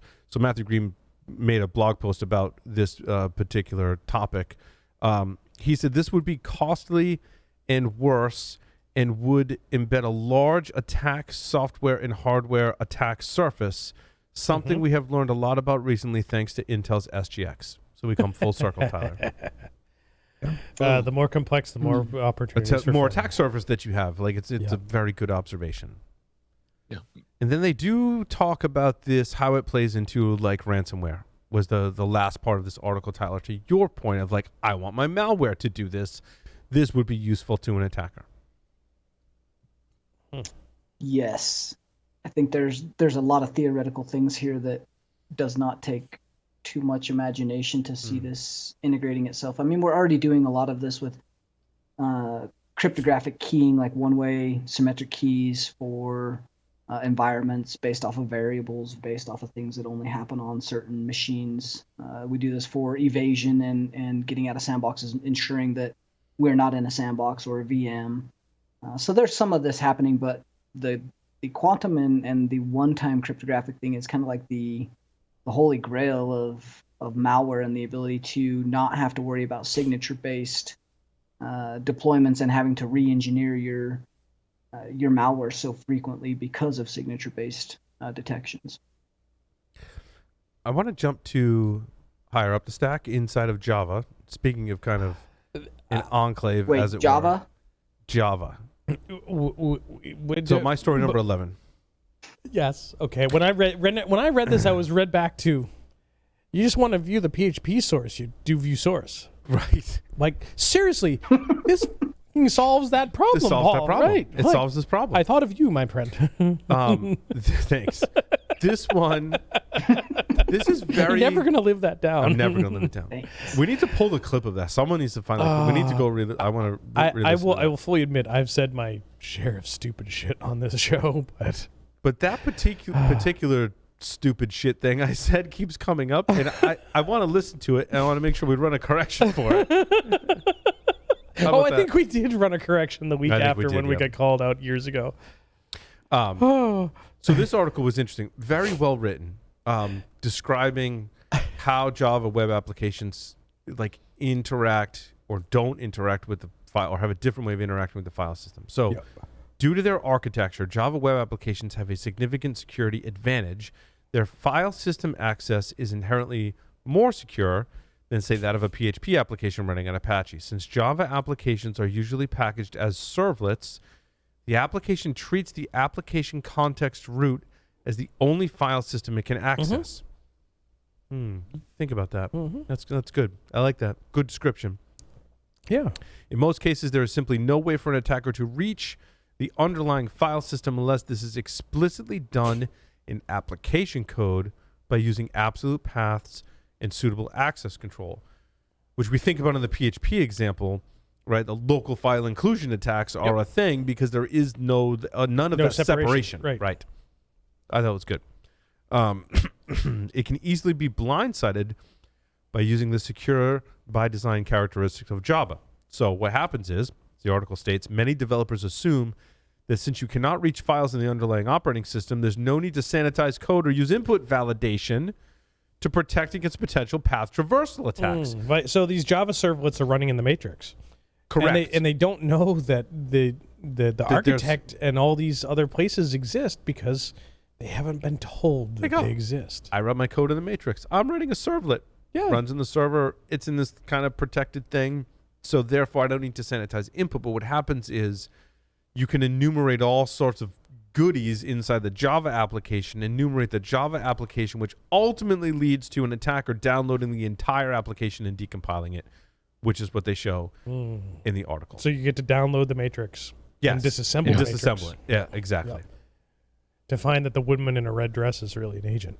Correct. Yeah, well, we did take the blue pill, didn't we? Oh, and they released a tool for doing this on GitHub. What is it called? Path Trav. Yes. Because a lot of what you're enumerating are like files that they do give you access to within the application that are like web.xml, manifest.mf. That basically gives you a map. You can use that map to basically download the Java application. Once you download the Java application, you can pretty easily decompile it. And find all sorts of fun. I'm sure that there's a lot of it depends in there, I would imagine. But really, really great article. Like next time you come up against a Java application, although I'm sure a lot of web app testers, like this is probably nothing new. Again, back to our nothing new theme. I'm sure this has always been a thing. Now you just have a cool tool and description for it. Let's see. Okay, going down the list. Intel ME enabled must be enabled for updating ARC graphics cards. So this is kind of interesting. Intel, I don't know how well you track like graphics cards and stuff. Intel is coming out. I don't know. Can you buy these yet? Intel's ARC graphics cards? I think you can. They're very expensive, or they were just R&D or developer ones. I know I've seen some. It's like very limited. This isn't. I'm gonna need some more ice to talk about this story. Spending money. This isn't widespread in the. Why do you need ice? In the market. However, I like that. I believe that are the Linux drivers open source for Intel Arc graphics. I think that they have. They were open source or they were released. There was a tool for them. Yeah, so Intel Arc graphics running on fully open source Linux drivers. So Intel has, I believe, worked with the community to enable this to happen. This is why I was excited. Like, security aside, I'm happy as a Linux user when I can get hardware that the manufacturer has released open source code so we can tweak it and compile it with the kernel so like it works good. I can have a graphics card that works good on my system. As opposed to works really good. As opposed to if I were to run Windows and it would work just fine, or the other thing where what doesn't work just fine, where it's an NVIDIA graphics card and I've got binary blobs, or I've got some hack in Novea, which is the open source thing, or I'm running the other. I think there's another. I think Novea is different from like the traditional open source drivers for NVIDIA graphics cards, and it doesn't work really well.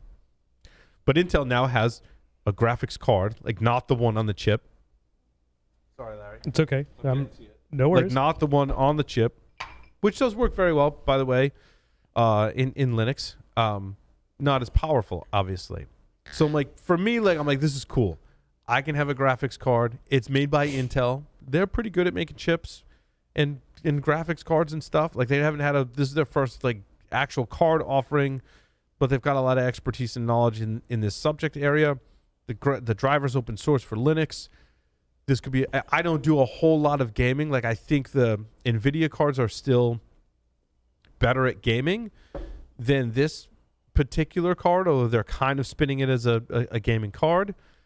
But in order to, this is where the security aspect comes in. Hey Lee, wake up. In order, this is the exciting part, Lee.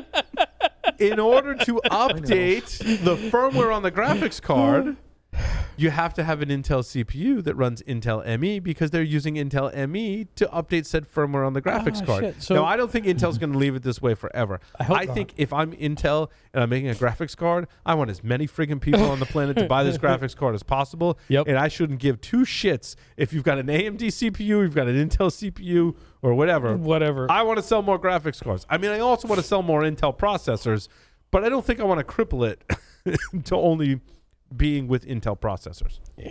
So does that also mean more people are looking at the Intel ME and how that update process happens and how that channel to the graphics card is interacting with firmware updates? Tyler, I was asked today, I've been working at Eclipsium since June, like what was my biggest realization, right? Now that I've delved into the firmware security in the context of PC servers and laptops, and have had awesome coworkers to have these conversations with about how all this stuff works, what all these vulnerabilities are, and go through the security research. What was my biggest realization? For me, it was Intel ME. For a lot of reasons. Like one, it's in every friggin' Intel CPU or Intel platform since 2006. It's got its own CPU, some dedicated RAM, dedicated storage space in the SPI flash. It's responsible for more than just management, right? It's responsible for things like updating firmware on graphics cards. It's responsible for flipping fuses in the manufacturing process, in the OEM process, right? It plays a role in these core hardware security protections that it makes it very interesting. It's also got the active management technology, which could be a vector. That to me was interesting.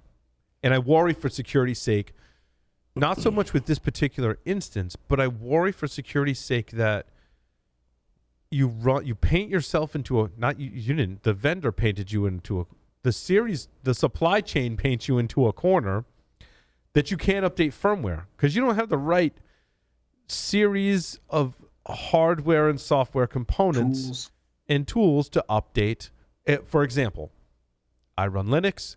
I have an update for Intel ME. I can't update Intel ME unless I have Windows, because that's the only tool my OEM provides to update my Intel ME. Yeah. This was a common thread that I saw. A member of the drop community, and they announced a new keyboard. I'm like, oh, that keyboard looks awesome. I'm gonna buy that. And I realized, like, oh, it's software updatable. I'm like, with what? Because half the time it is some crappy Windows app, and it's not the open source QMK stuff. And sure enough, with a driver with a boatload of access to sure enough, my question to the community as part of this drop was, is it updatable via some non-crappy Windows app and QMK and works with QMK? And turns out, doing a little bit more digging that I shouldn't have had to do, they should have talked about it in the drop, that it is a Windows app, but it's arguably not a shitty Windows app. It's still a Windows app though, and no. I'm waiting for the day when ransomware is able to send updates via Intel ME or hardware updates and hold your hardware firmware ransom. Tyler, stop giving him ideas. Nice, expensive ARC. Well, because the other thing about the ME is that it's at ring -3. Like it is arguably the most privileged, way more than the OS. I mean, it's even more privileged than the hardware and software for UEFI. It has that level of access on your system. Oof. Yeah. Oof. Hey, before we go too much further, I'd love to hear about Lee's story number 2, the cyber attack at Boeing. Oh, I heard about this one.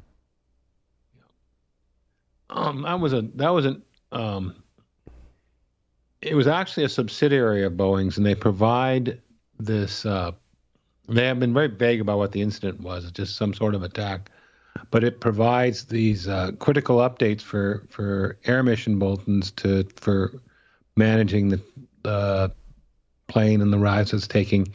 And while there are other sources on there, it was really not clear that whether they just ran without the service while it was down, or they were able to switch over to the one provided by the FAA or International Civil Aviation Org.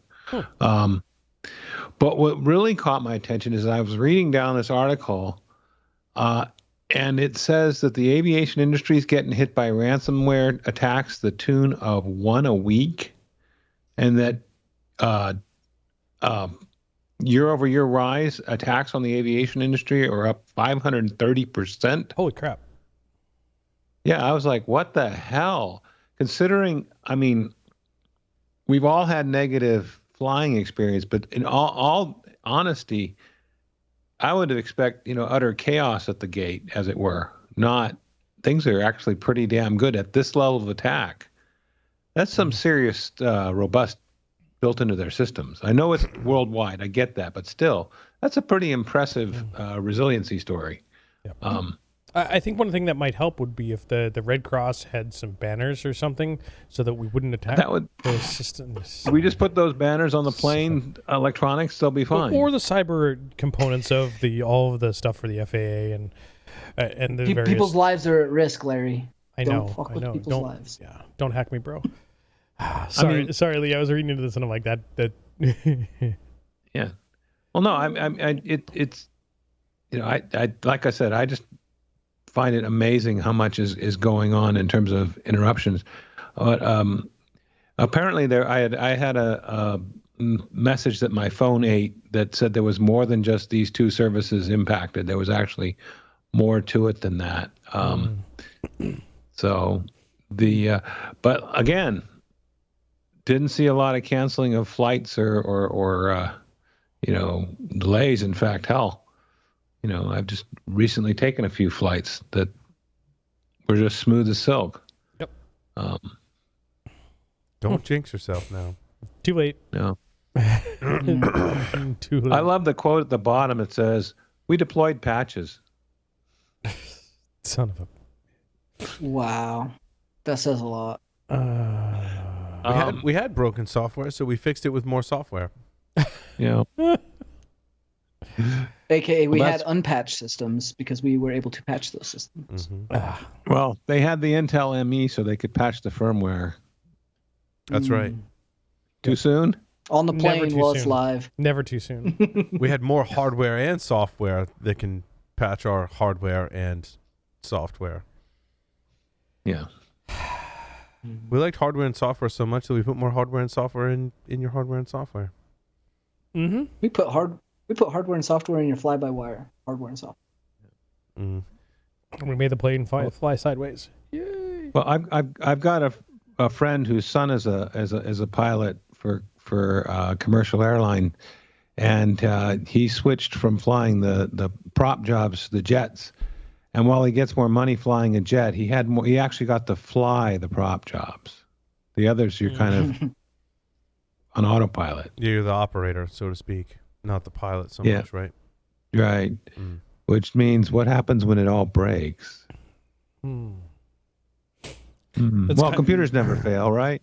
Yeah, I was going to say, yeah. Sometimes computers just freak out. Totally. It reminds me of like, hey, they're not so much a pilot, but they're an operator. It reminds me of flying in the ride mission space at Epcot, where you go on that mission, and then you have the engineer and the pilot and the navigator and the somebody else, and you're supposed to press these buttons to make things happen. But if you don't press the button, it happens anyways.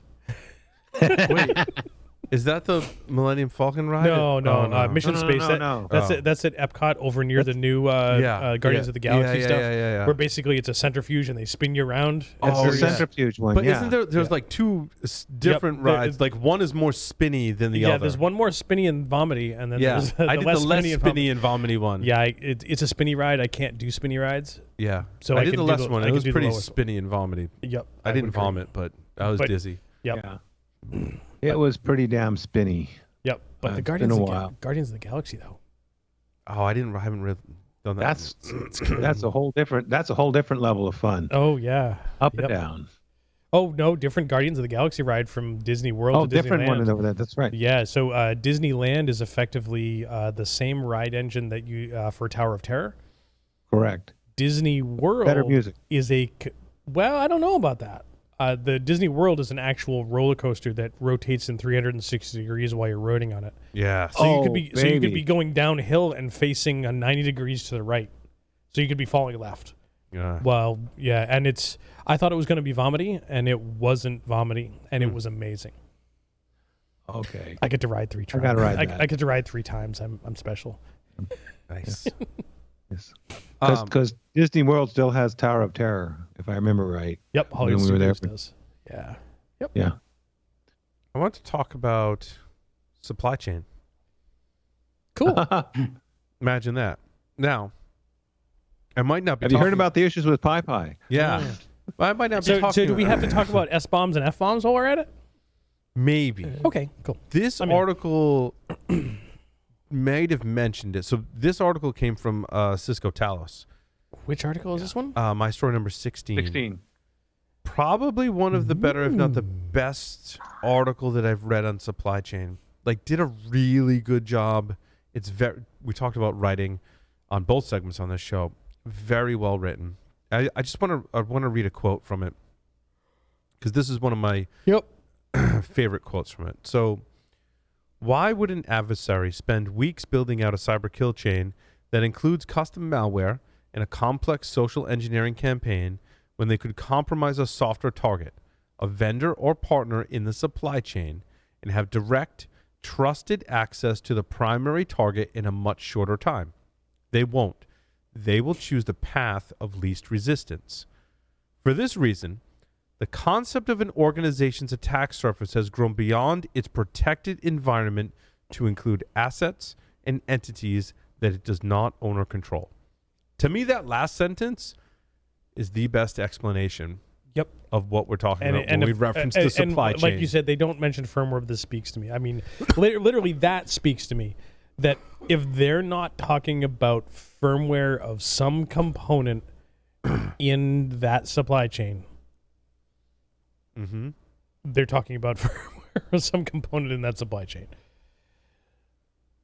Your attack surface has grown beyond its protected environment to include assets and entities that it does not own or control. Yep.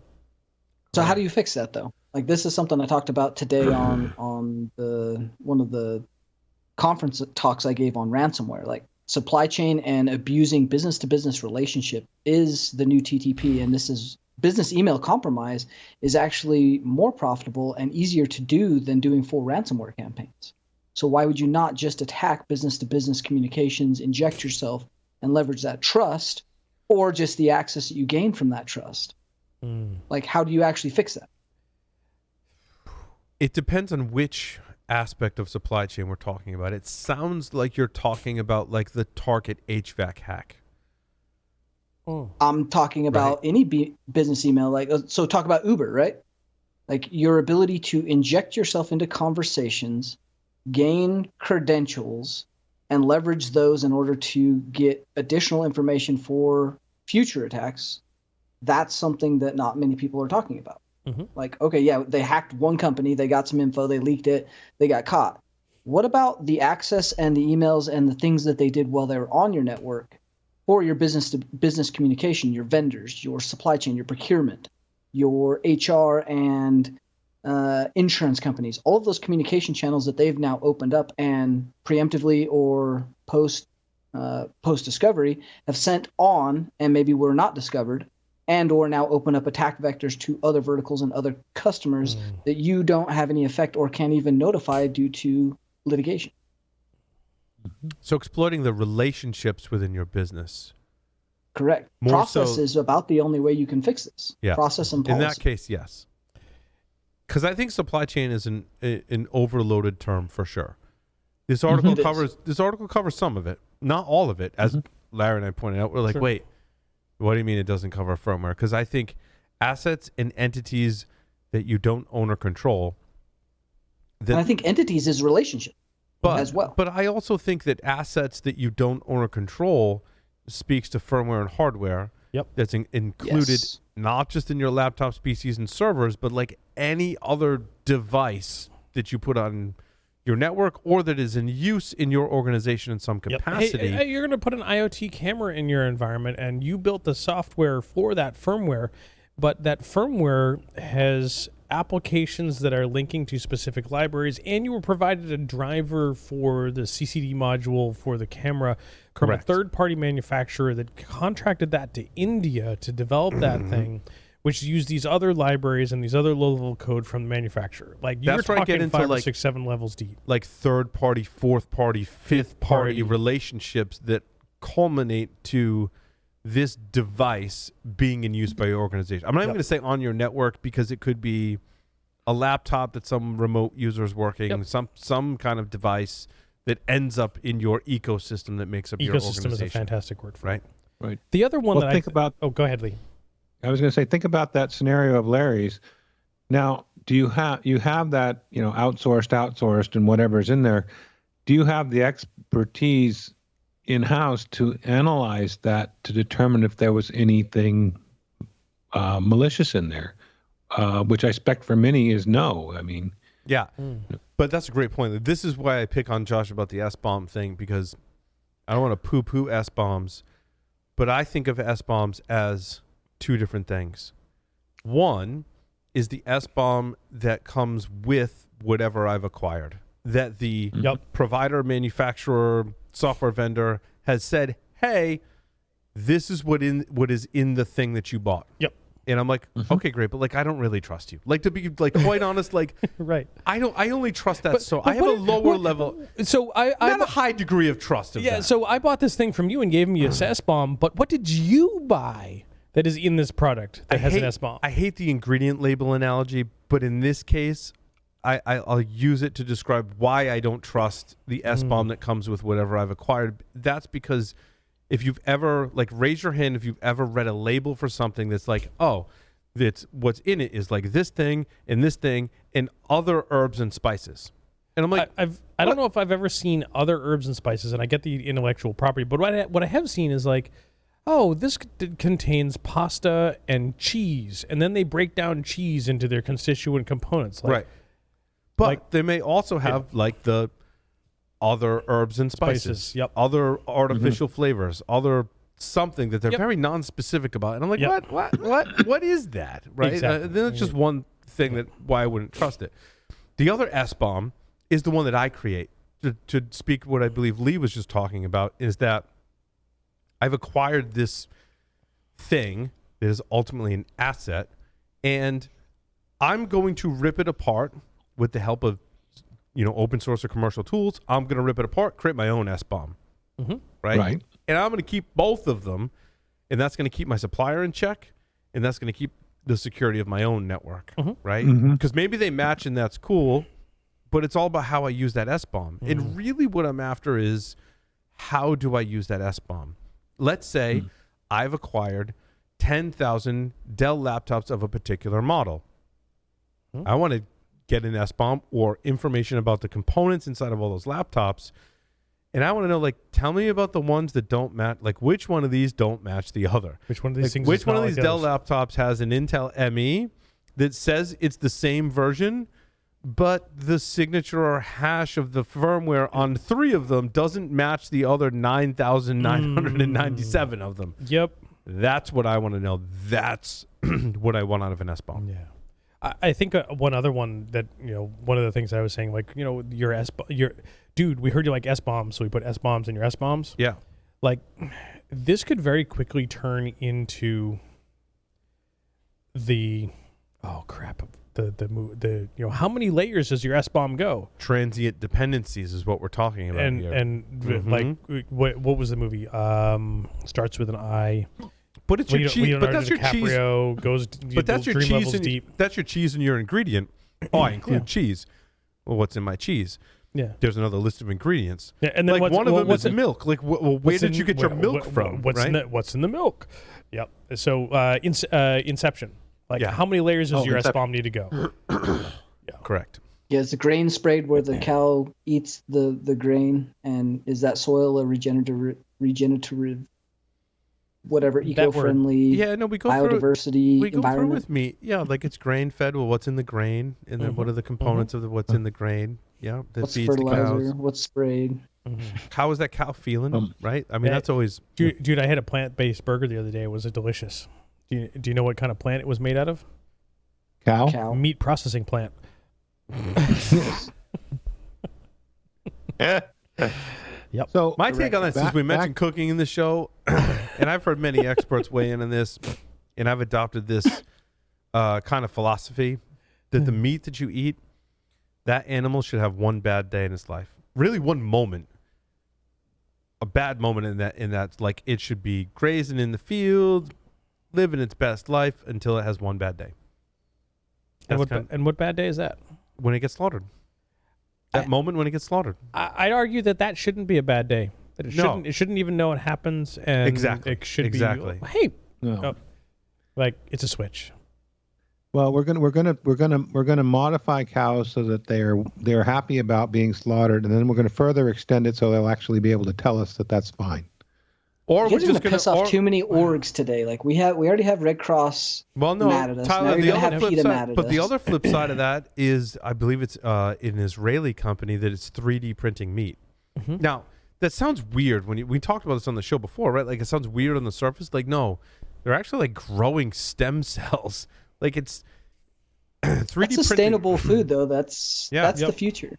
I mean, it's 3D printed, but it's also grown from stem cells. So it's like this combination of like science, but weird 3D printing is like a method to create like the end 3D printing is just assembling the final product. Yes. And how they got that final... I can't decide how I feel about that. Yeah. And how they got that product is, you talk stem cells and all the issues that go along with that politically and socially and ethically, and I'd rather not just go there. We don't necessarily go into that stuff on this show, but let's not go there.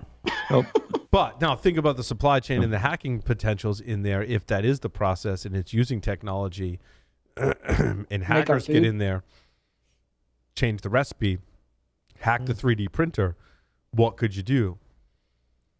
Kind of interesting. Lee had a comment. So I was going back to the supply chain back on, it was before Halloween.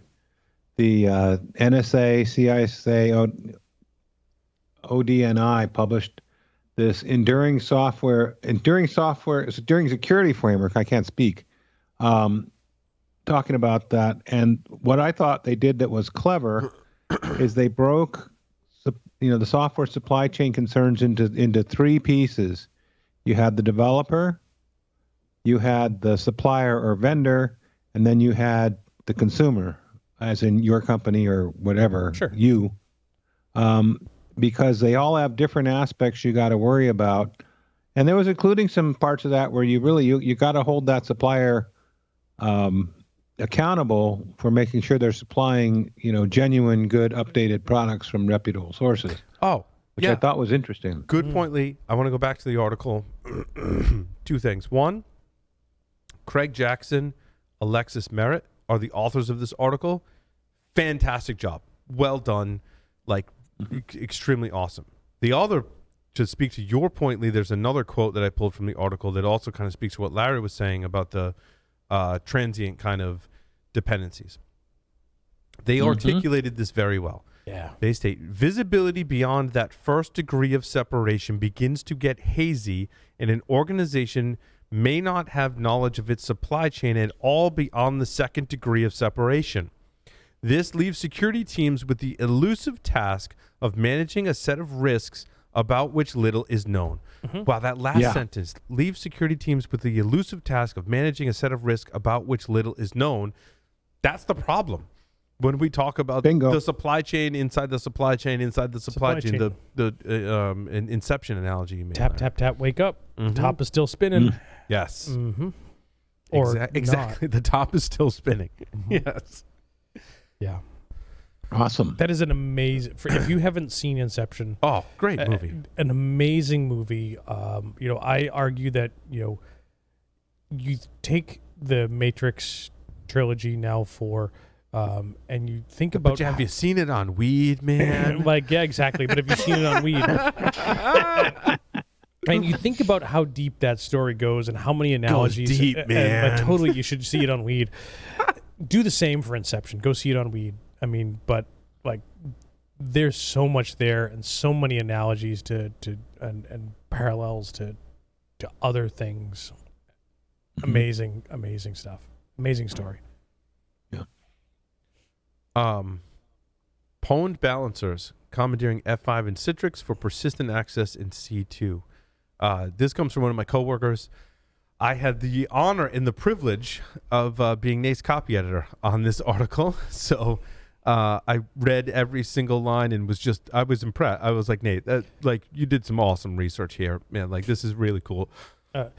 Disclosure notice, this article written by Eclipsium that owns Paul. No, I'm kidding. Yeah, pretty much.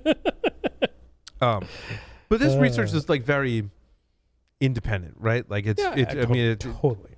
Nate was like, basically, there are threat actors that attack some load balancers, and what if they were to actually really try to be persistent? And Nate's like, what would that look like? So Nate set out and was like, all right, well, on F5, it's a Linux-based kind of firmware system. When we think about, I feel like the term network appliance is somewhat dated, but I still feel like that's a category of devices that you have in your network. You've got load balancers, VPN concentrators. That's an appliance. Firewall. Spam appliances, backup appliances. Yeah, we still have appliances. It's like a dishwasher. It's an appliance. We still have appliances. Yes, we have the cloud, and there are ways to do this in the cloud, but we still have a lot of stuff that represents you have an appliance in the cloud. It's someone else's dishwasher. Pretty much. I mean, there is a legit way to spin this up in the cloud. I think of these network-based appliances as largely being Linux-based operating systems or Linux-based firmware, right? That kind of treats it's more like firmware in that they're packaging up the operating system, the file system, and the configuration all in one neat little package. And Nate was like, oh, well, what if I were to get inside of the backup for one of these and persist inside of there? What scripts would they run? How do I get myself inside of the, I've applied an update to this appliance, but I'm able to put myself back into the updated version of this appliance so I can persist through essentially a firmware update. Right? Think about in Linksys routers, where would we hide? We'd probably hide in NVRAM to go, hey, if there's new firmware going on, that firmware is going to read from NVRAM. Yep. Guess what? They're going to read my script, which gets inserted inside of every single firmware image that gets implanted on the device. Yep. Essentially, the gist of what Nate was talking about. I'm trying to think back, because it's been a long time. Were there components of startup that were stored in NVRAM about what services you should run, and maybe some scripts? It's been so long. I mean, the answer is it depends. Probably. Right. No, I don't wear them. Yeah, that too. But this research was terrifying because these particular devices are used in large organizations and enterprises and sit on the edge. So this was some of the coolest research I've seen in a long time. He basically leveraged vulnerabilities since like 2020, went through those, found places where startup scripts execute code, found a way to implant those execute codes, and then have it's almost like a trigger bit or some of the old like kernel level rootkit, a ping bit, where you can send a syslog or fail to ban message and get the implant to activate and make sure that the script is running in memory. So, and one of the really good OPSEC, really good techniques. It was amazing research. I've been one of the waiting for other him to drop technical this for a things long from this article, Tyler, that you somehow reminded me of was that, you know, on an appliance you've got a management network, right? Like management networking, and you've got like operational networking. Like there's I'm load balancing traffic on these networks, and maybe the other network infrastructure management interface is just that. But like there was like failover, like the routing table worked such that if I put my implant in there and the management interface wasn't necessarily internet routable, it would use the like load balance networking to route my C2 traffic. He's like, so like this is great. Like there's complete failover in this. Like as long as somewhere on this device that has access to the internet, I'm going to get out. Like, I can't get out to the internet over there, so I'm going to get out to the internet over there. Basically, one of the most elegant, the most elegant attacks on a device that is probably the most useful device from an attack standpoint, exposed to the internet. Like it is a recipe for all of the best things in C2, and he did a great job, like making it all come together using off-the-shelf commodity C2, leveraging packages that are standard installs, like all the things that you want to see in a well-written article that like exposes something that is a huge risk that just people aren't talking about. Like you look back to your DDWRT days and the Linux routers and IoT malware and botnets right now, and how they were leveraging those to mask traffic and hide C2 and route. I mean, the NSA was using those to route traffic through for attacks against different countries. Like this is not new, but these are new devices. So the other funny thing too about Nate's research was he was like, how do I figure out like how all this stuff works and how it would pull off this attack? Like, I'll just go read the vendor's documentation. And guess what? Like the vendor's documentation basically gives me a map of how it would pull off this attack. Like, basically Nate was like, I read the manual. Sometimes you just gotta read the manual. RTFM. Read the fine manual. I sent Nate a funny meme about reading the manual that deserves to be read on this show. And if I can go back, the instruction manual? You mean the manufacturer's opinion? And it's like the boxing guy, right? Like in the holy crap, dude! I was like, when I was copy editing it for Nate, I couldn't figure out like it doesn't give you when you're commenting on someone's document, like in Google Drive, you can't put an image inside of a comment. At least like I didn't spend the time to like go read if you could do that or not. So I just sent it to him in Slack, but that was the image that I sent him. I'm like, since you can't leave him images and comments that I could figure out, like, this is in reference to your part where you talk about reading the manufacturer's documentation. Dude, I hate to say that, but I think, and the listeners of the show have known my sense of humor, and my sense of humor would have been, I would edit the document to put that in the damn document. So it made sense into the blog post. Like, dude, you should totally use this meme. Like, right now. Like that fits. Like, I hate that memes have, I hate and I love that memes have been language of our culture. And I've taken the advice for Josh Wright for so many years writing content for Sans is that no memes. And the latest Sans X617 update has a meme in it.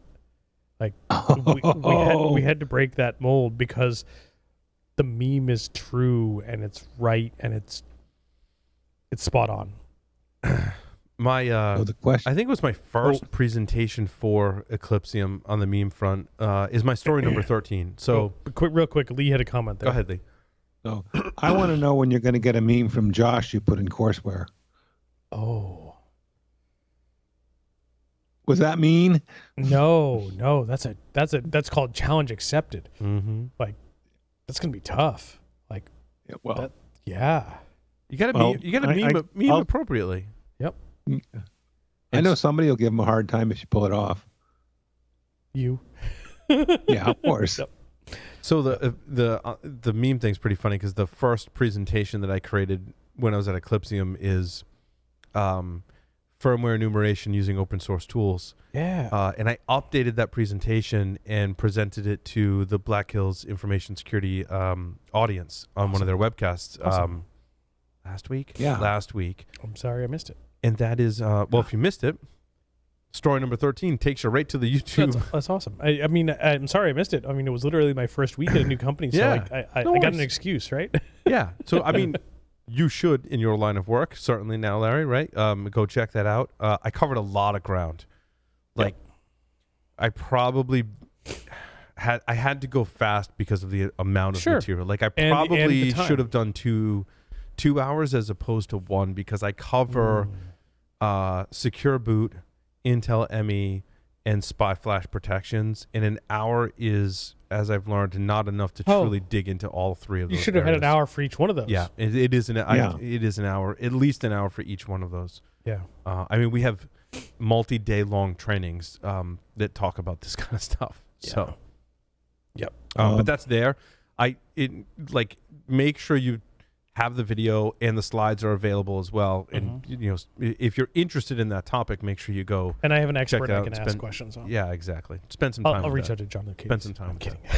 Exactly. Kidding. I was hoping to catch not me. that one. People I work with is who you want to talk to. I saw the email from John announcing you were going to do that, and I had planned to catch it, but damn it, whatever. Stupid. So I'm glad it went well. And hopefully they have you back for deep dives on each one of those categories. Yeah, because it's like the rabbit hole goes deep. Like secure boot, like there's always some really interesting, nuanced thing in constant evolutions in that technology. I think it was last week, and I heard other podcasts actually talking about they covered it a little more in depth from the Linux angle in that the guy who maintains systemd works for is it SUSE Linux? Is it Red Hat? He works for one of the large open source companies, right? And is in the position now where like he's a maintainer of this huge open source project. Whether you like systemd or not, probably not, but like it's prolific in its open source implementation, right? And he was the one, like they were describing like his job is to talk about like what's the next generation of things we're going after, and he's the one that was pushing for. I think his name's Leonard. Ironically enough, not the other Leonard, right? Yeah. From the what is that project? Enzyme. Different Leonard, but so the systemd Leonard was talking about the unified kernel image, like how do we protect things like init RD in the secure boot process, it being this RAM disk that you can load arbitrary stuff in, and if that's not protected in secure boot, you can circumvent secure boot in that context, right? So like there's this really, really cool things happening with thinking about how to make secure boot better, how to validate all of the, so like how far up in the stack do we go to validate things that are involved in secure boot. So that was an interesting secure boot aspect. It's interesting, like, why you would do that. My coworker, John, had a great quote. And here it is right here. So, and this really got me thinking, because I'm like, John, you really, like, you nailed it. So he said, an operating system is supposed to manage and create an abstraction layer for hardware. Just pause right there and think about, in one sentence, describing what an operating system's job is, right? I'm sitting here hanging with my mouth open going, An operating system is supposed to manage and create an abstraction layer for hardware. Operating system security depends upon the idea that the hardware is being controlled by the operating system. The initial state of the operating system, however, is controlled by a bootloader. A malicious bootloader, therefore, leads to a malicious operating system which undermines every other security control. I'm like, John, that might be like the most prolific thing you ever said to me. Fucking nailed it. like fucking nailed it. He says that stuff all the time. You're like all the time. Yeah. Like, what? Like, wow. Like, unpack, like, rewind that and like unpack that statement. That's like why we need to protect the bootloader. as like the one of the fundamental security controls. Like, you can't trust the rest of your system if you can't trust a bootloader. You know, I'm thinking, like, I'm starting to unpack this, and I'm like, holy crap! Like, I am now in a little bit different industry, in a similar industry to yours, but little different, and this speaks true. You talk about an IoT device that is loading an operating system, and it's got to load it for some bootloader. And IoT devices have bootloader. That's fucking true. U-boot. U-boot is the common Linux one. We're going to talk about a bunch of others, and sure. But you talk to our community, you're probably more familiar with U-boot. Like, well, shit. Yes. The other thing, this is just the secure boot aspect of my presentation. The other thing was I updated the method for which I recommend you update your DBX. Richard Hughes at the Linux vendor firmware service, security, LVFS, Linux vendor firmware service or security? Is it service security? Now I'm questioning myself. So this is the process that runs on Linux that, if vendors participate, allows you to update your firmware in Linux, right? So if whoever makes your storage device has participated in LVFS, you could run LVFS on Linux. LVFS would go, hey, you've got a SanDisk whatever, and guess what? There's a firmware update for it. Do you want to use LVFS to update that firmware? Yes, please. It also now supports updating of your DBX. The revocation list of hashes or certificates that basically that DBX invalidates software that should be part of the secure boot process. So I wrote the original article for Eclipsium that was like, here's my hacked way for updating your DBX. After that, Richard updated LVFS. You can run LVFS now, and LVFS goes, hey, you've got an outdated DBX. Do you want to update it? And so they took your hack method and turned it into a real method. And turned it into a real, exactly That's what awesome. What Richard has done. And I was like, yeah, I want to do that. And I'm like, all right, I'll trust you, Richard. Let's do this. And then now I've done it on all 4 of my systems using the LVFS method, and it's worked perfectly. Knock on wood. I know all 4 of my sample size is small. Now Richard has produced. Because my coworkers know Richard, we've seen Richard's like a lot of people, like I think over 1 million people at the time had actually used his method to update their TBX, seemingly with success. Like again, in my testing, it's worked really well. That is now my recommended method on Linux for updating your DBX. Like, don't leave it up to your OEM. Don't leave it up to your operating system, because there's 1 million different Linux distributions. They may all do it differently. Take control. They're starting to package, and if they don't install LVFS, it gives you insights into your hardware and allows you to update your DBX, which is super important. And you should be enabling secure boot and keeping your DBX up to date. So that was one of the updates in my presentation that I hadn't had in previous versions of the presentation or in my blog post. Dude, I got to tell you that a little tangentially, on a personal side, with my going to Finite State, yesterday they published a press release that they had hired me. Nice. And had some quotes, and like, I feel like a big boy now. And they wrote the press release. I had a chance to edit it and add a few things. And we talk about that writing from earlier on in the show, in that I wrote some additions to the press release, and they didn't edit a single word. Nice. Which was awesome. So apparently I'm well-spoken and well-written, which made me feel good. But one of the things that they said, and I got called out on with some folks that I shared it with, they said they referred to me as a decade-long thought leader. Oh. And like, you'd think that would hurt. No. I'd argue it's more than a decade. But, and my career in this industry, and arguably our career in this industry, like, this is a prime example of, holy crap, dude, we grew up, we're thought leaders. Like, old me would have been offended by, you're calling me a thought leader? I'd argue you've been a thought leader for more than 10 years, though. I think they said multi-decade or multi-decade. I would say multi-decade would be more accurate. Like, that is very cool. But the fact that someone else recognized me, and now I'm like saying, dude, like we're in the same boat here. You did this thing that is now recognized by industry leaders and is like the now way to do this thing. Dude, you're a thought leader.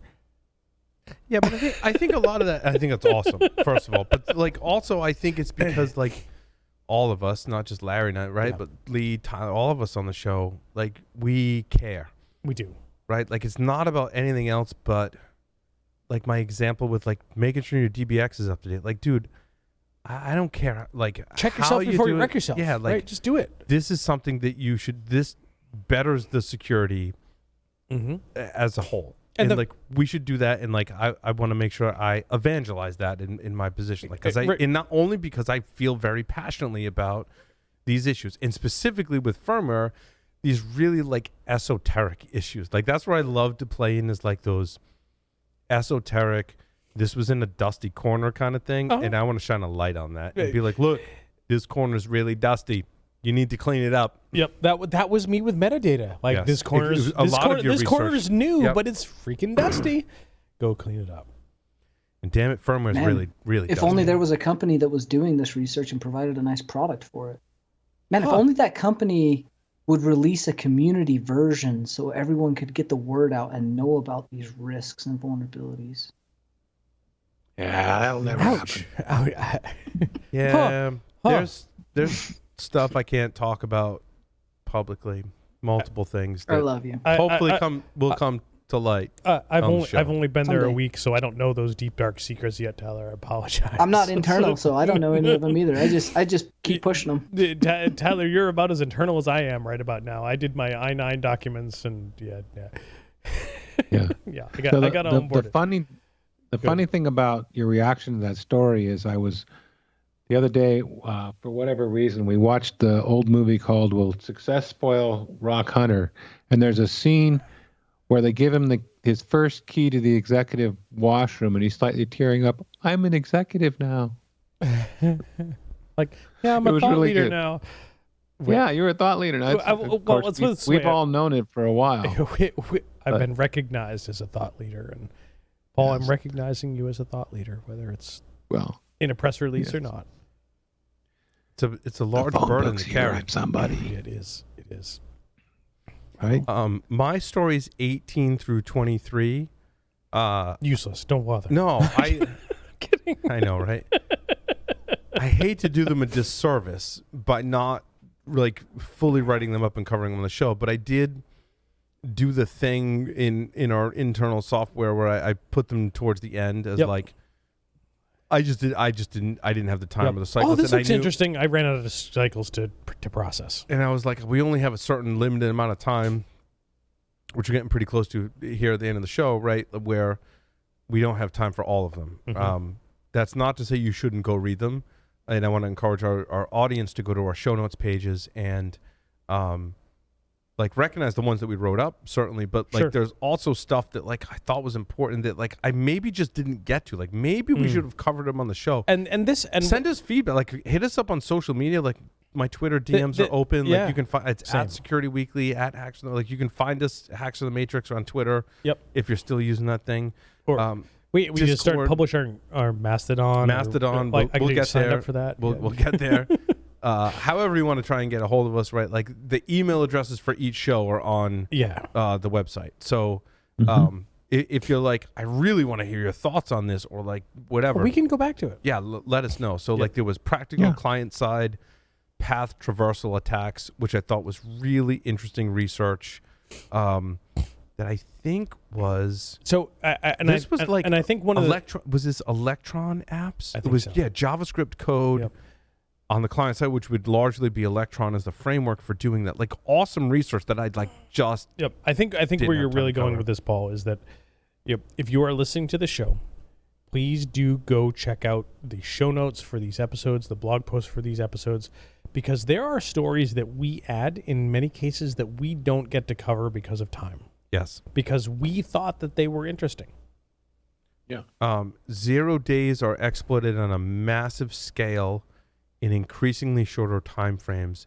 And this came from the Microsoft report. This might be one we want to cover quickly, Lee, because I think you covered this. Is that the Microsoft Digital Defense This was the report? Microsoft report. Like Microsoft basically released a report, a threat report, as it were, that talked about like 0 days are increasing in you. Like there was a lot of things in this report. I didn't have time to read this report. Tyler and I were talking about SGX Enclaves as an example. Therefore, we didn't have time to go read the Microsoft. Maybe you read that, Tyler, but like I didn't have the cycles to go read the Microsoft threat report. There are only so many hours a day in a day, and I would argue that my projects have projects. Yes, and Tyler sleeps 2 hours a night, and even he still doesn't have time for all of this stuff. So Lee, did you read the articles about the Microsoft report, or did you have time to read the Microsoft report? I skimmed a bit of the report, then I skipped down to about page 80. Sure. Yeah, it was a lengthy report. Crap. Yep. Yeah, it is. And it's a good report, by the way. Yeah. I'm not dissing it by saying I skipped down, because what they got into is their it's page 86, I think it is. Cyber resilience. Yes, it's a damn buzzword. But what it does is it lays out things you can do and arguments to support them to take to the boardroom to raise the bar at your organization, why these things are important, more research on all kinds of insights. And that's only about 10, 15 pages, and it's easy to read. But that to me was like the real gem. The rest of the report supports it. But like, so if you want to do something to prevent some of these attacks, read through this and take what you can and get somebody to give you some funding to do it. Now, I think the report was lengthy because if you go to the report homepage, so it's Microsoft's Digital Defense Report 2022, they say their unique vantage point is 43 trillion signals synthesized daily, 70 billion threats blocked, 10,000 domains removed, and 8,500 plus security and threat intelligence experts. Wow. So engineers, researchers, data scientists, threat hunters across 77 countries work at Microsoft.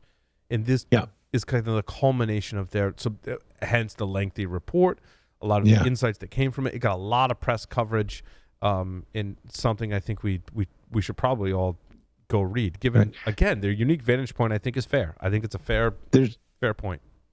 Yeah, there's also a Microsoft blog that's an executive summary. It's about a page and a half, which should only be used to wet your whistle. I mean, it's like this is a really good report, and I wish I did have time to read all of the 114 pages. But like I said, I really like their section on cyber resiliency, even though sometimes you just wrinkle your nose at a buzzword like that. But damn it, there's good stuff to go with that buzzword. Keep reading. One of the other ones I want to highlight too is like I feel like there's a lot of very specific web application attacks that if you're not doing regular web application pen testing, you should still familiarize yourself with. It's kind of like we talk about memory safety issues in the classes and specific bugs within memory safety. There's like a huge list also with web applications. This one talked about prototype pollution, which is essentially, take yourself back to object-oriented programming, right?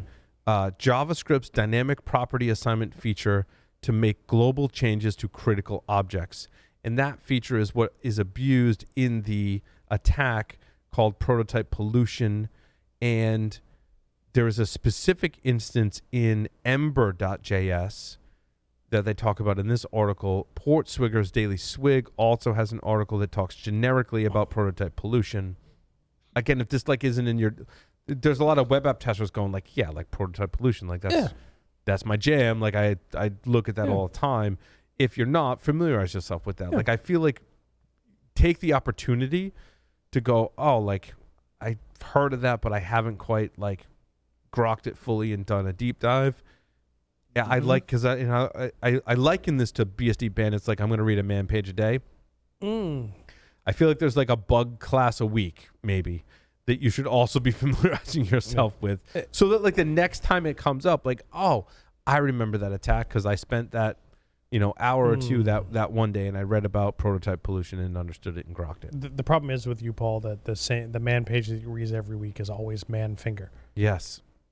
It's my favorite. It's my favorite. Well, you can grok someone fully by eating their finger. Wow. That was not a That's quotable quote. Right out of Stranger in a Strange Land. Uh-huh. Or you grok in fullness. Too obscure? Nope. Oh, Nigerian scammer. Some other podcasts were talking about the Nigerian scammer guy. He got 11 years in a U.S. prison. And also, just FYI on this show, I don't want to be too editorial or talking about cyber criminals that have gone to prison kind of thing, because I think there's a lot of coverage about that in the industry. I like we did in this show, I like digging into more of the technical details, right? Yeah. And maybe some higher level things. I thought our supply chain discussion was very relevant, right? But then there's the more of the editorial side, which I think deserves a mention, but not the focus. And this Nigerian scammer, I think it's interesting that a Nigerian scammer is going to spend 11 years in a U.S. prison. Yep. Yeah. Prison sucks. Getting caught for a crime sucks. Doing those crimes is wrong. And I think this is very much, my editorial on this is that this is very much the scientific method. And that scientific method is fuck around and find out. Mm-hmm. And he fucked around and found out. It sucks. I will say, I don't wish prison on anyone. If you had to think about what prison would look like in the imperial sense in Star Wars, you should watch Andor. And that's all saying. Okay. Spoilers. Yeah. But so I included this story because when I first saw the headline, I thought, what? Somebody got busted for doing the disposed print sent me money thing. Yeah. Then I'm reading farther, and it's this clown was posting all these luxury cars and things he'd scam people out of them. I mean, what the heck did he think was going to happen? He was on a yacht, and there was girls in bikinis beside him, right? Yeah. With his Bitcoin wallet wrapped in a bunch of blankets and a coffee tin in the bathroom. Big gold chain, Adidas tracksuit, bikini girls on the side. The guy was suffering horribly. I mean, now he is suffering horribly. Yeah, but that's a sharp contrast to what prison will be like. Yeah, right. And but seems to be an increasing trend in distributed international law force bringing people down. So I'm hoping that message is getting through. I know it's very difficult to do. I get that.